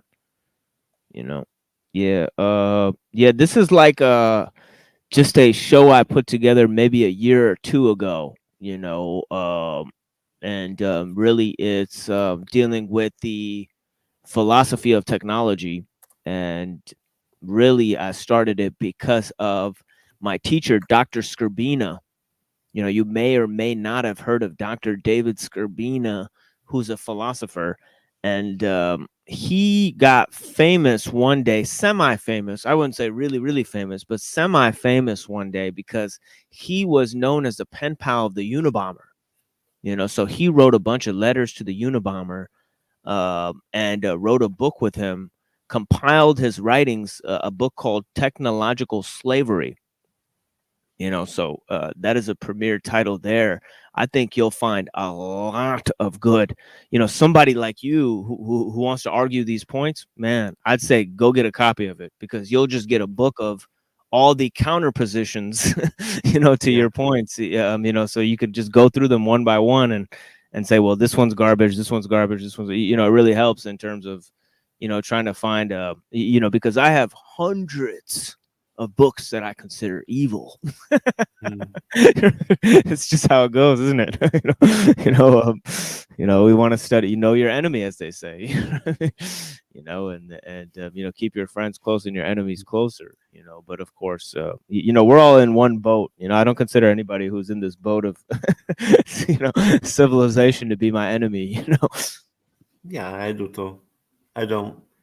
I like to think that humans are not that different from each other, and through material lens we can understand our differences. What happened exactly to for like for example, like we know what could happen for a Marxist and what could happen for a, let's say, Nazi, for them to be to think the way they are right now. It's not like they changed their genes. Exactly.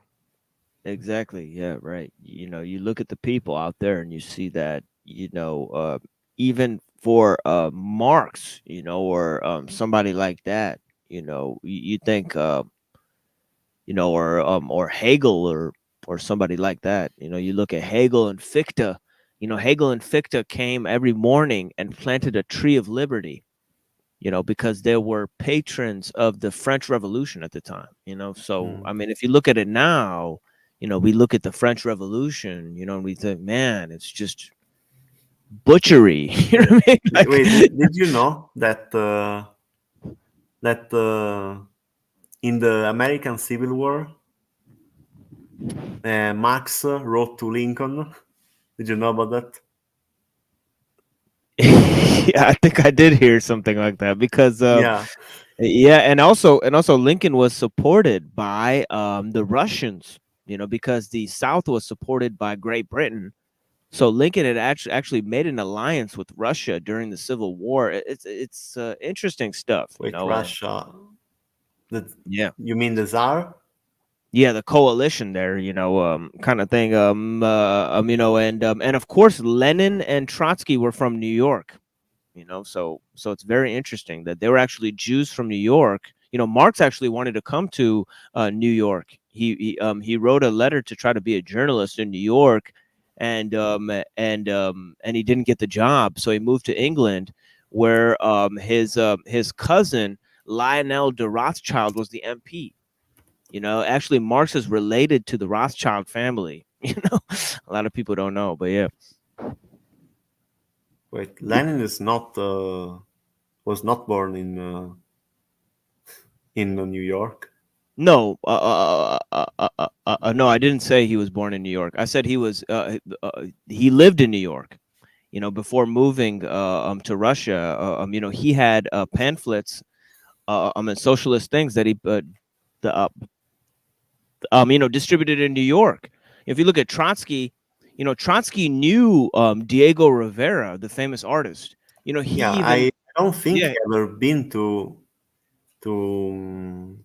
New York. Maybe his work yeah was you look read there. yeah you look at oh yeah he's been in New York. He's been in New York. You know and you go to other figures like Mandela. Yeah, You know, you go to Sayed Qutb. who started the Muslim Brotherhood, which is now Hamas. You know what I mean? Yeah. You know, so you know, a lot of these figures, you know, had yeah, I think in New York, I'm just now learning they had a statue of Lenin there, which is funny, but yeah, I Oh, didn't there even was know that. a like America was having a socialist movement before they got repressed. It was huge. It was huge here. Yeah. That's what I'm saying. Like these guys, Lenin and Trotsky, they were huge figures within socialist movements in the U.S. You know what I mean? Yeah. And even in a lot of these European countries. Obviously, Marx himself was from Germany. You know, but if you look at these guys, you know, look at this. It says here's an article on it from Times of Israel. It says Trotsky's Day Out: How a Visit to NYC Influenced the Bolshevik Revolution. Mhm. But yeah, Yeah. it's fascinating stuff, you know. And Sayed Qutb too, in his writings where he's radicalized, he Mhm. actually mentions studying in America about his influence of like Yeah. modernism. Mostly America was probably England was the best example at the time, but America was pretty much like an industrialized colony of England. Yeah, yeah, So there yeah. was If you look an at X. the transcontinental railroad, Yeah. you know, that's kind of like a sort of quasi socialist thing that Lincoln did.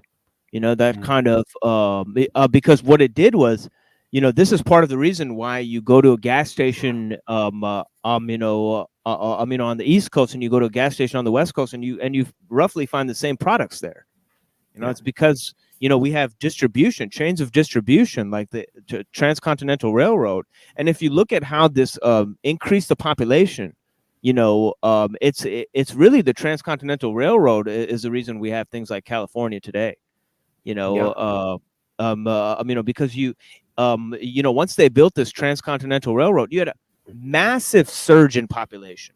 You know, so it's the technological thing that improved the trade that then increased the population. So Yeah. it's, you know, it literally happened because of the technology, is what I was trying to point out. You Yes. know that It's that that it seems like, yeah. I would say that a really good thing.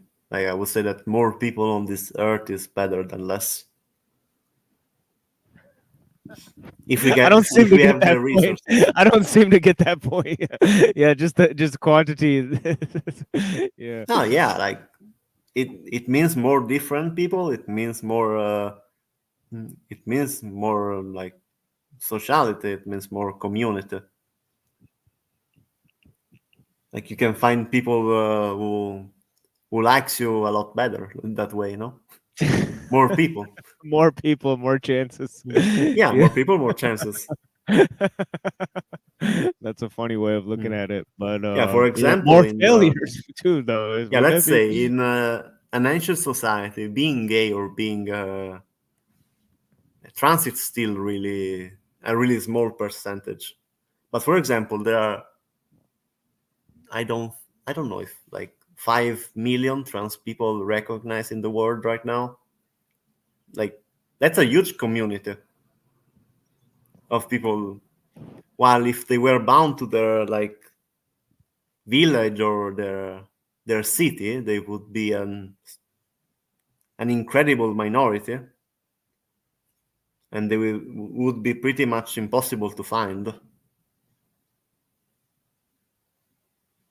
Like people who can understand what you've been through. Yeah, maybe, but you know, I think there's increased atomization as well. You know, isn't there? Because of Yeah, not only also. psychologically, but also you know, I guess when there's more people, you feel more lonely too, don't you? Doesn't it also work that way?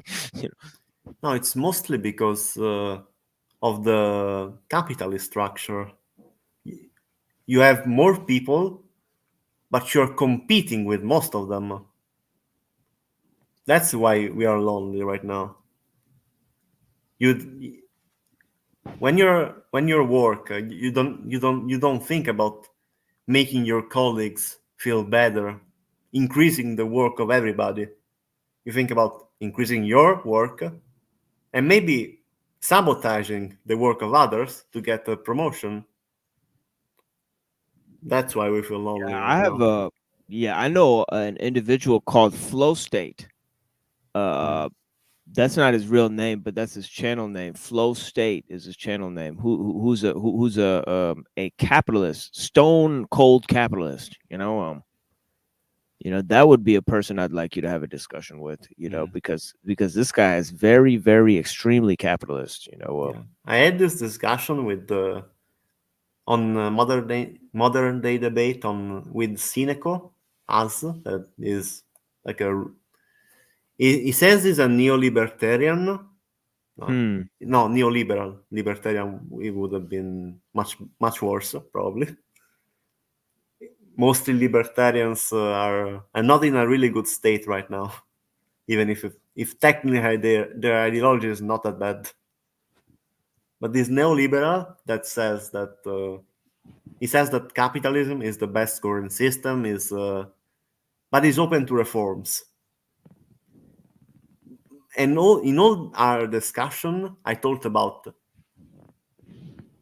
doing this reform, and he mostly agreed. But how can we call these things capitalism anymore? It's strange. It's strange to like not to attack something that always changes. It's difficult. Like Yeah, and that's if we yeah, and have that's kind of same the and wealth, if yeah. we have same representation in politics, if we have delegates, if we have hmm, like at this point, it's really not that different from socialism. Well, have And I you? know that Well, because if he's a neoliberal, I pretty much know that most of the things that I'm saying, maybe he agrees ideologically, but he will never do. He would never vote for any of these things. have you ever heard of this complex adaptive systems theory? No. Well, it's interesting. Like a lot of the capitalist laws and so-called laws. I think they're just the way that nature functions. It's just and if you wanted to create a man-made system, of course, man-made systems oppose capitalism because they're made of rules. But these kind of complex adaptive systems, they don't really follow neatly cut rules. They kind of follow the chaos math. Yeah, You know what I mean? yeah. And that theory is, I would say, a bit bullshit, because like the capitalism imposes the thing that if you work at a place, you do not get to decide what you do with your creation. That's incredibly unhuman. Like imagine if one guy in the middle of nowhere rounds up a bunch of guys and they work. They are all working equals, but now the man decides, oh, wait a minute, I could actually not work. Like we are doing enough. I could just not work. He decides not to work and increases the hour of the man's. In a normal human society, he would just get kicked out. Like you're not working, you're not getting the product. Instead, in this system, it works that way because if you decide that you're not gonna work together, and that man had bought the building, then he can just call the police and get you out of there. That's a huge imposition. Also, people just used to build their own houses, but now there are people who are homeless and they cannot build their own houses. Even if they could, they're not allowed to. And even if they're completely unused building, they're not allowed to live there. It's really unhuman. Also, we have more food than people to feed, but people still die of starvation. Sorry, I need to take a call. No, it's okay. No worries, my friend. You know, yeah, I was wondering what that music was. But yeah, bless you, my friend. Yeah, it's interesting to hear these perspectives for sure, and I'll wait for him to get back here. But yeah, there's a lot. I mean, tell me what you guys think. I mean, you guys are still, afraid to hop up on the panel. I don't know what's going on with that. But yeah, man, Yeah, I wish. it was nobody. Oh, okay. Yeah, but I just, I'm just wondering why everybody's, got cold feet today. Maybe it's your accent, scared them away. My I mean, Italian fascist accent scared them exactly. away. Yeah, or something like that. They think I'm talking to like some really important diplomat or something like that. I'm just talking, I'm just talking Yeah, to a normal person. We're just two mostly in guys. Italy, the politicians don't talk this way. They don't really. Yeah. Most politicians don't know English.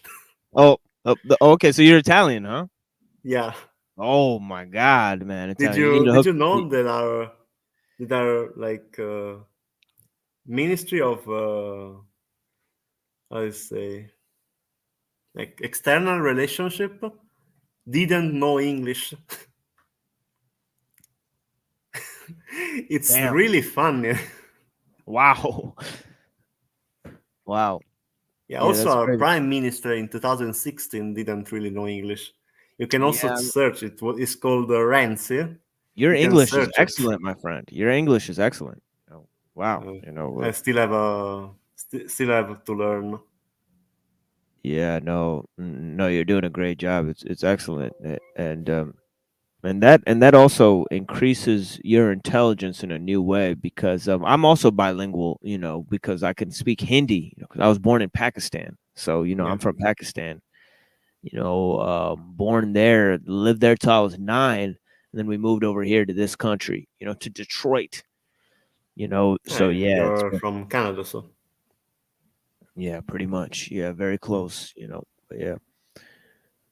Yeah, and yeah, Crystal Shaman, we're most likely wrapping it up here, but yeah, bless you guys for being here with us. If nobody's gonna hop on the panel, and I think it's more because it's 5 a.m. That I started this, and now I know why we started at 5 a.m. is because you had this, you're overseas. I see, yeah. No, it's still like normal time for me. It's 1 p.m.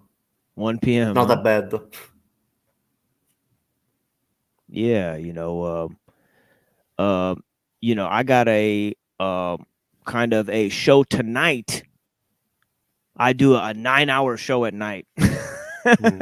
It's a little bit much, but it helps to Yeah, I grow the mostly don't watch like live stream. I prefer yeah to live. watch like if I want to watch a debate, I prefer to just study already done debate.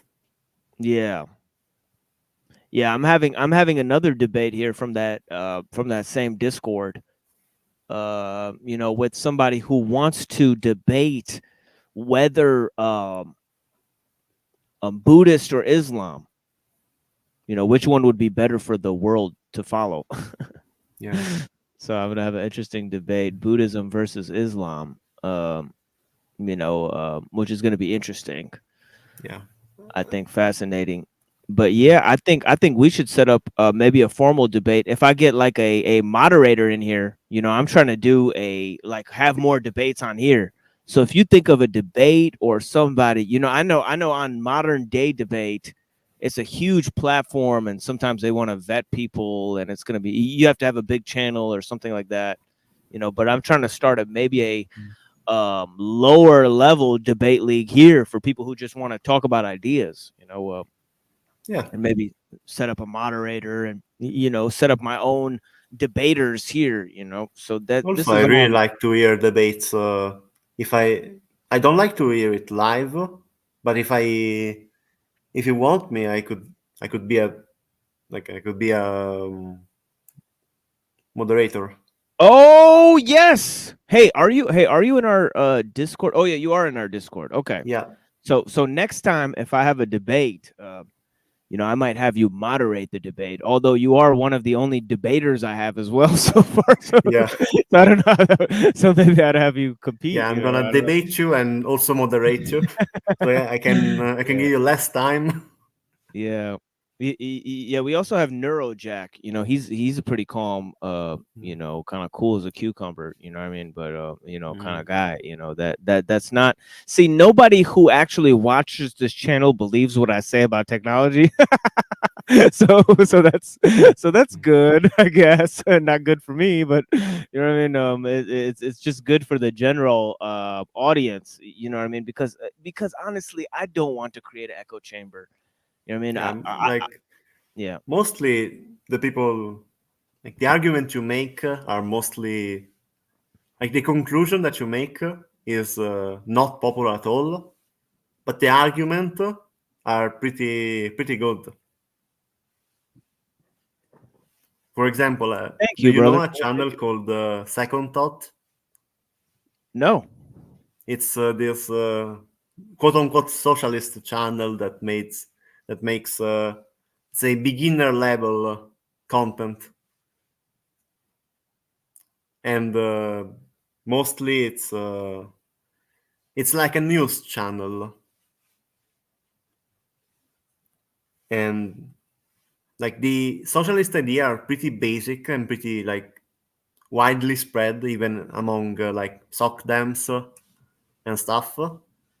Like, but if you actually hear him speak, he's doing a podcast, you find out that it's one of the worst tankies I've ever seen. So it's actually pretty damn disgusting. But I still look at his video when he does it because like most of the things he says are right. That the conclusion that he makes is just really bad.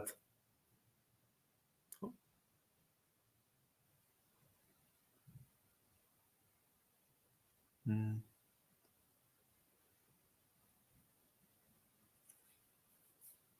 Oh, did we wrap it up, or what happened?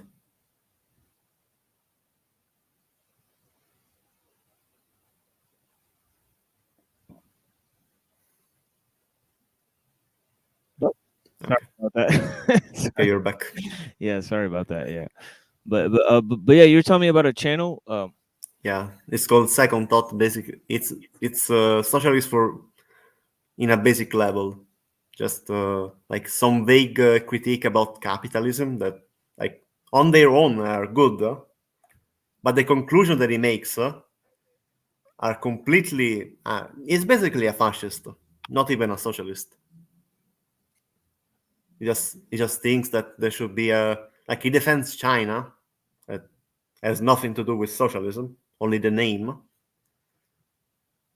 Like he Yeah, this supports Hamas. whoa, this thing might be set up by China. Yeah, This is 1.66 million subscribers. Holy shit! Yeah. yeah, and it's also like you can hear his Hamas takes on his new channel, First Thought. Yeah. Like he talks about every Israeli people as armed as not civilians. So that's a bit of a stretch there. Yeah, Yeah. for sure. Mm. Yeah, and a lot of these YouTube channels are propped up. That's why we have such a, obviously a low following. It's because there's a lot of blocking, or what have you. There's a lot of, type of shadow banning, as you could probably surmise. There's going to be tons of because this is a corporate style, as you want to say. So Yeah. of course they have their type of things. This isn't a public resource, but to that degree, I mean, it is fairly democratic. I mean, I'm surprised as to how anybody with a Google account can create a StreamYards. I Mm. just think that that is completely insane. You know what I mean? In a sense, streaming is a public resource. I mean, Yeah, it's a if you way could. of expressing your opinions and yourself. Yeah, and that is one of the things that I'm taking seriously now, is the use of this as a public medium or a public forum. And it's not the same as walking into the street. People think it's the same as walking into the street and having a conversation with somebody, but Mm. it's obviously on a scale of events that's much different. It's kind of like having a telethon, but one that's not for any group or organization. I don't know. It's kind of a very strange concept. StreamYards calls. you know, basically deciding how. And you said you don't really watch that many live streams. Yeah, I don't. Yeah, see, that's something that I mean, I'm inundated with live streams. And I think because uh the the reason is because it's highly relevant, and what I mean by that is that there's no other form of interaction where you're talking to a chat. You're live interacting with a Yeah, show that's going on, and it's not really a show, it's more of a public conversation. yeah, So I think that because the reason that there's just no other yeah. form. More than like going into the street. It's more like in the like hundreds of 200 years ago, it would be going in the how do I say it, in the hub of the town to hear where people talk. Yeah, and then there's a mystery of it. Like if somebody's on a screen, you're not exactly invested in it. Like if you're watching somebody stand on a street and they're like, I'm done with this world. I'm gonna slip my wrist. I'm gonna do it right here, right now, for everybody to see. And everybody goes, oh shit. But if somebody does that online, I think the most thing that will happen is more people will just start watching it. They just go, Yeah. oh my god, No, what's going on? also Lot of drama also in normal here, huh? people would like watch and like when he does it, they would look away, and then when he's done, they would look to see what happened. Like it's human to look. They don't want to see the actual moment, but they want to see the result. Yes, yes, it's important for them It's to see one of a the. kind. It's one of a kind spectacle. Yeah, one of a kind. Is really what it is because anything could happen next, and I see that with a lot of my kind of you know kind of things on here is that people love the drama. They love to see when people are fighting here. I noticed like right when our argument got to its peak, we had the most people in here. It was like Yeah, all of a sudden, people started pouring in here to hear, listen to this. Like, what's going on here? It's a conflict. People love to see conflict, and when they're not involved in it, it's beautiful because they just go and just look at it. It becomes a spectacle. And that is the thing, is that this thing is causing all sorts of fake drama and fake type of false forms of disagreements, sort of veiled threats to emerge. I've seen many yeah, veiled threats. People have threatened me on here. Somebody came and pointed a gun at the screen one day while I was talking. So- yeah. He's a sneaker fan, I suppose. exactly. Yeah, people did that type of stuff to me too, Mhm. and started pointing gun. Oh yeah, I'm gonna come and get you too. So I've had all sorts of accusations against me. And I've done this maybe and I've had big name debate channels. I know. Have you ever heard of Made by Yeah, I Jim saw your Bottom? stream with Andrew. He's a really big Yeah, figure Andrew. there. Yeah, Andrew. Yeah, I bugged him to get that debate. You know, and not really, because he was taking on that issue with several people at the time, and I think Yeah. he just thought I was the first one to do. But yeah, Andrew is really, really a bad debater. I think so too. Yeah, I think so too.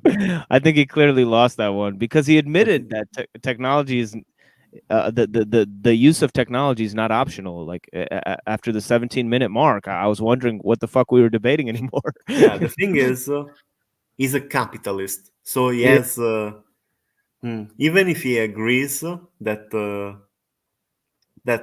people can really use badly the technology, he's got no balls to stop them. So he's just there, moving his hand around like an Italian, even if he's not. Hmm. Looking like a prophet who is speaking the truth when he doesn't really know what he's talking about. Yeah. Yeah, that took me by surprise. We'll just shut the machines off. Yeah, It said, well, not every machine has an off button. yeah, is It's just, it's yeah.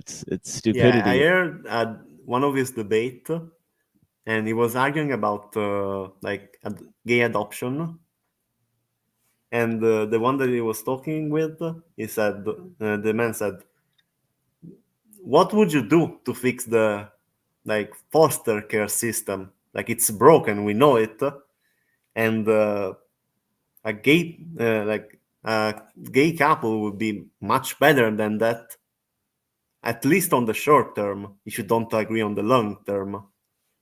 And he just said, "Yeah, bring men in, bring men to fix it." Bring the men in to fix it. Yeah. Be a good man. Mhm. Yeah, he doesn't really know how to. Also, I think that people love drama because they're in this society. Expression is very much suppressed.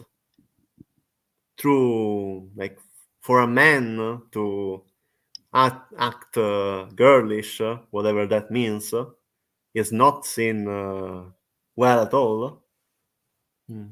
Also, like losing, losing is a part of achieving something, but for a man to lose, oh god, no. Like, Yeah, I went in there to lose on purpose. mm, Two yeah, times. I had two big debates, and I already decided I'd lose before I started. And I thought the reason I'll lose is because there's no way the audience will support me, and they'll take it as a victory that the audience supports their side. So, yeah. you know, um, so It's just unfortunately, I wouldn't call it a loss if you made them doubt themselves. Like if you that's made how I them, see it. even if they didn't agree with you at the end, if you made them question themselves, one day they're gonna learn the truth. Yeah, he did damage control there in the Discord for hours after that debate, and I saw it.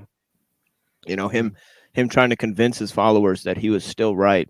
And I thought Yeah. Like I've overwhelmingly won this debate. most of the criticisms you do are right. Hmm.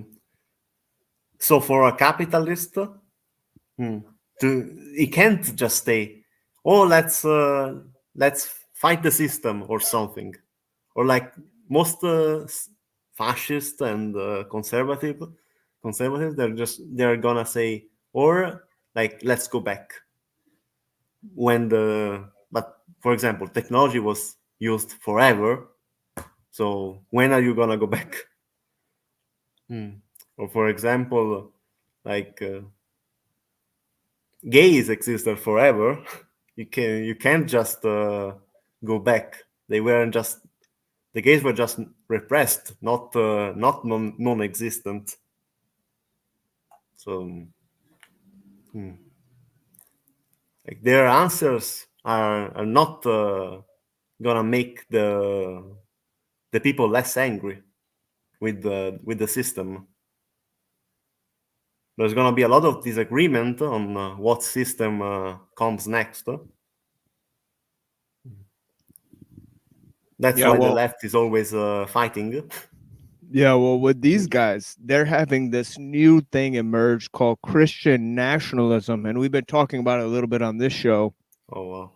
Because we had a kind of they're trying to push the Christian conservatives into Christian nationalism and kind of a alt-right ideology. There's also white nationalism, and that type of ideology on the rise. And sometimes these groups are, kind of connected to one another.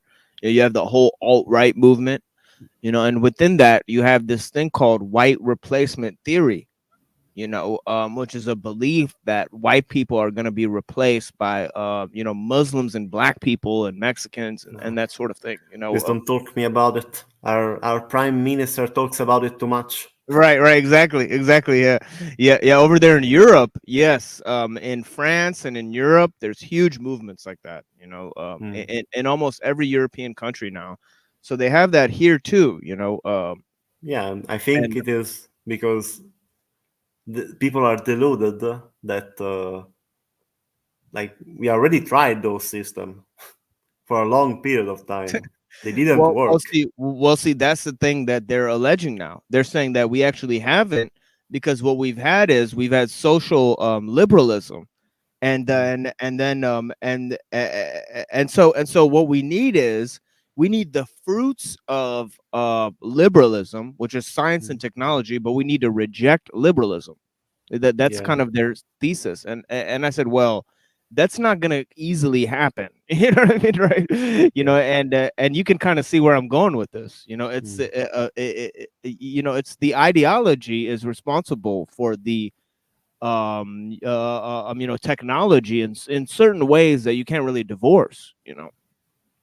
Like, for example, education and I these would say types of that things. the ideology is mostly linked to technology, but for example, on the use of technology, not with the production mostly. Yeah, Every yeah, system wants to produce that's right.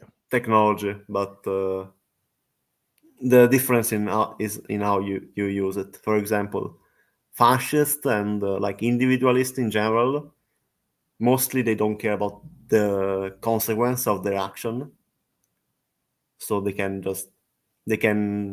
use whatever they want. They can they can make people work their ass off for I don't know.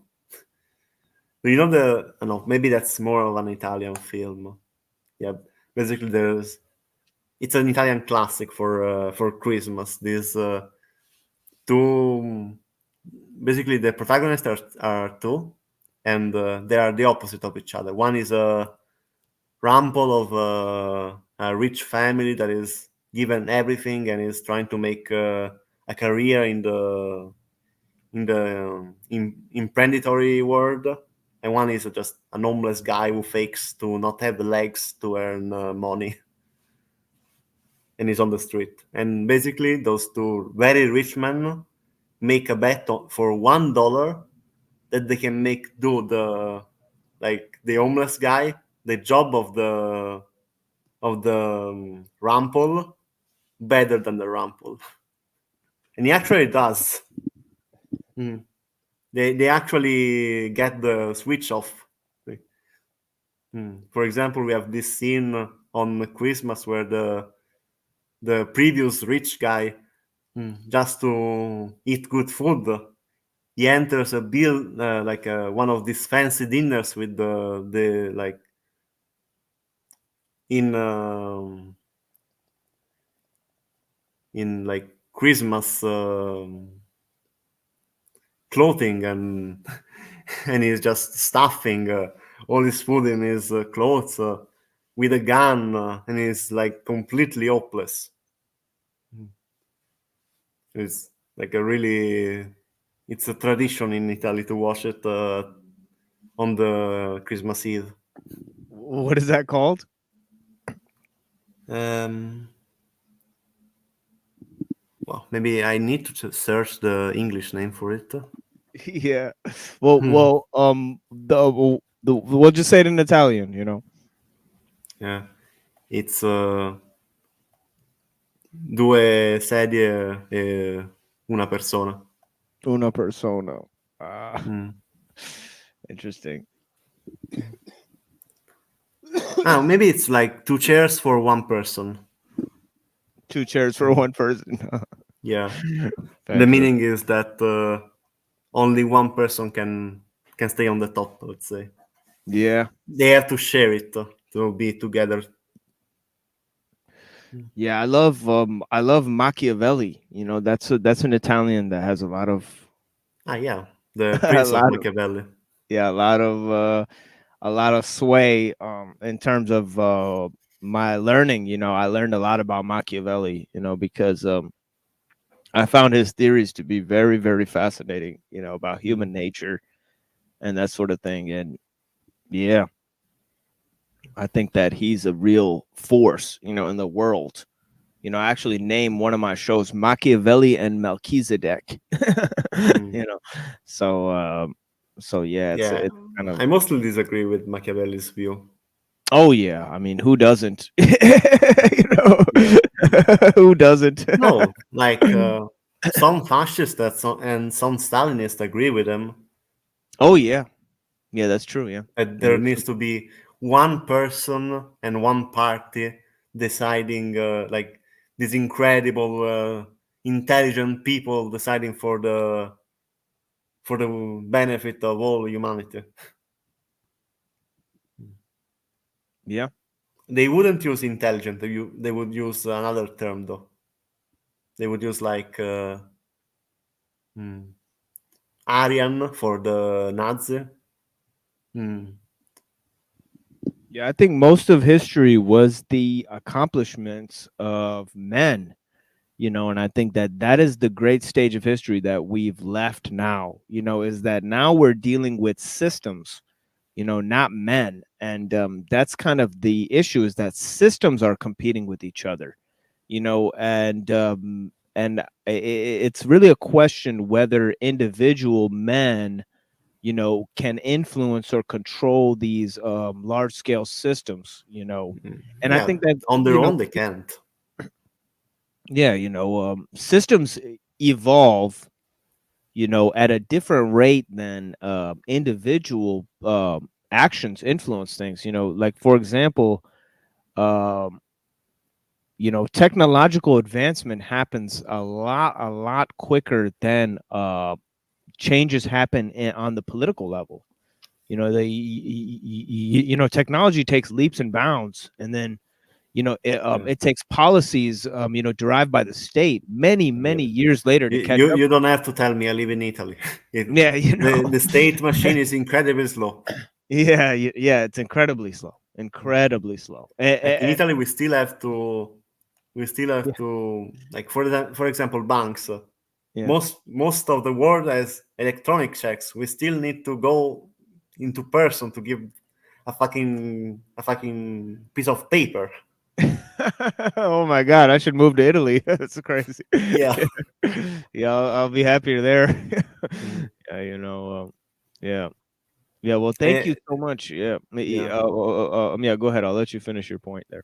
Basically, the reason why it's so slow is that in Italy there was a cut on the spending of like people, like they cut workers, and the really worst thing about this at all is they just cut based on age. They let the older people stay and the new and the and the younger people go. So nobody could use the technology. So they didn't bring technology. And since then, Italy is Italy is not really, especially in the state, not really technological. I love it. I love it. You know, definitely. Well, I really got to break out of here, my brother. Yeah, yeah. But yeah, thank you so much for being here with me. I know I only booked you here for like 2 hours, and we went a little over there, but it's okay. You know, I thought we'd have some callers come in. You know, but apparently everybody's feeling a little bit groggy this morning. You know, I'm gonna start my show at night. I have 9 people here sitting here talking about nothing, you know. None of the issues that I want to bring to the table. Here we have important issues to bring. We have, 30 people here, nobody to hop up and say a goddamn single word. So I don't know about the dynamics online, but we'll get in here again. We'll do a formal debate when we find a moderator. But yeah, bless you guys. We'll open it up, 10-minute statements each, and all that type of stuff. But yeah, we're trying to bring you guys debates on some controversial issues here. So over here, first style, debate: is science and technology a net benefit for the human race? I mean, you're not going to see that topic really discussed on other YouTube channels. So tonight we're going to be opening up topics of religion again, at our normal 7:30 show that we do. So you guys, bless you guys for being here with us.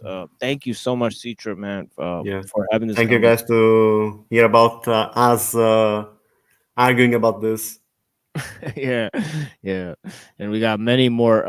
As you saw, we're nowhere done arguing about it. So we got a lot of things to work out there. So yeah, bless you guys for being here. And thank you for joining us here on the Machine Lives. Yeah. Bye, guys. Bye. Peace out. Where we talk about the lies of the machine on the machine that lies. That's my little thing. A little musical outro. Bless you guys, man. Have a great day, man.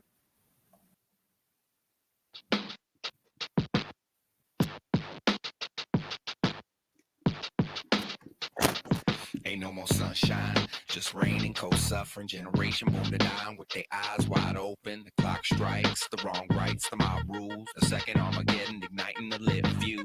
No turning back. Every soldier is on point, ready to die. The confrontation coming, ready or not, it's on again. It's time to say your prayers again. It's not the end, just the beginning of the end.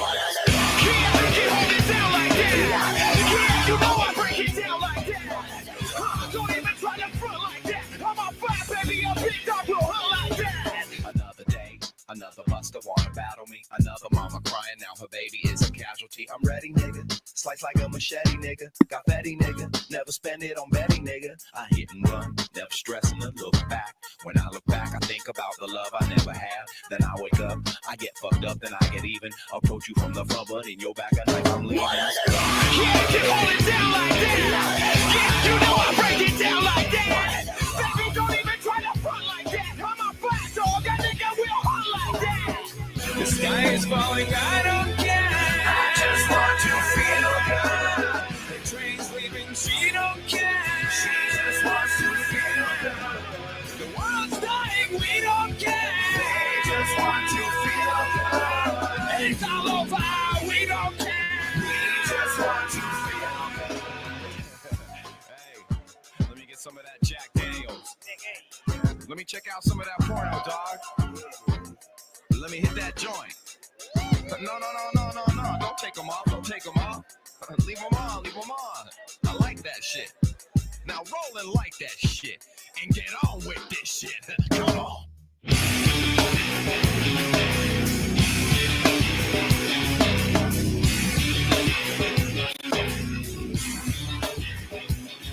No, we can't compromise like that. Nah, we can't conform like that. I'm saying fuck you and fuck the norm like that. People only transform like that. Make a difference. Have a motherfucking impact. It won't stop raining. It's blood and revelation was all true. You drew first blood. Jesus is coming to take you. Coming to break you. Make you just like you. Satan laughing spreads his wings and gets a new tattoo. A new platinum chain. A new pinky ring. The Rolex, the Benz, the Huggy Bear pin thing. Nigga, it's midnight. Never forget where you come from. Keep your mouth shut. Back the fuck up. Watch what you doing. Punk. Bitch. Motherfucker. What? Come on. Yeah, I can hold it down like that. Yeah, you know I break it down like that. Don't even try to front like that. I'm on fire, baby. A big dog will hunt like that. The sky is falling, I don't care. I just want to feel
circle of the vortex with devil dust concepts. Start with a chainsaw for speaking out of context. You can't suppress our skills or the little fucking content. Terrorizing rappers with lyrical bomb threats. Non-technical parables, history of mechanics. Graveyard society, Stargate Atlantis. Crouch with the tiger, switch to the mantis. Crazy Russian dancing, schizophrenic antics. Unlawful legislation advocates atrocities. Systematic crime with the sonic blood prophecy. The syndicate of shadows authorizing policies. Vindicated antichrist products of democracy. Riots in the street, diplomatic global sorcery. Civil unrest is the purpose of poverty. Glamorized propaganda, conservative prognosis. Doctor's diagnosis with terminal psychosis. Rapide, à coups de lyrics explicites, sur un beat apocalyptique, la résistance plébiscite, la violence, le génocide, de toute forme de parasite, destruction à la racine, de tous les mouvements racistes, la liste des fils de pute paraît interminable, il faut agir comme un virus à partir du terminal, comme il n'y a pas de bon juge,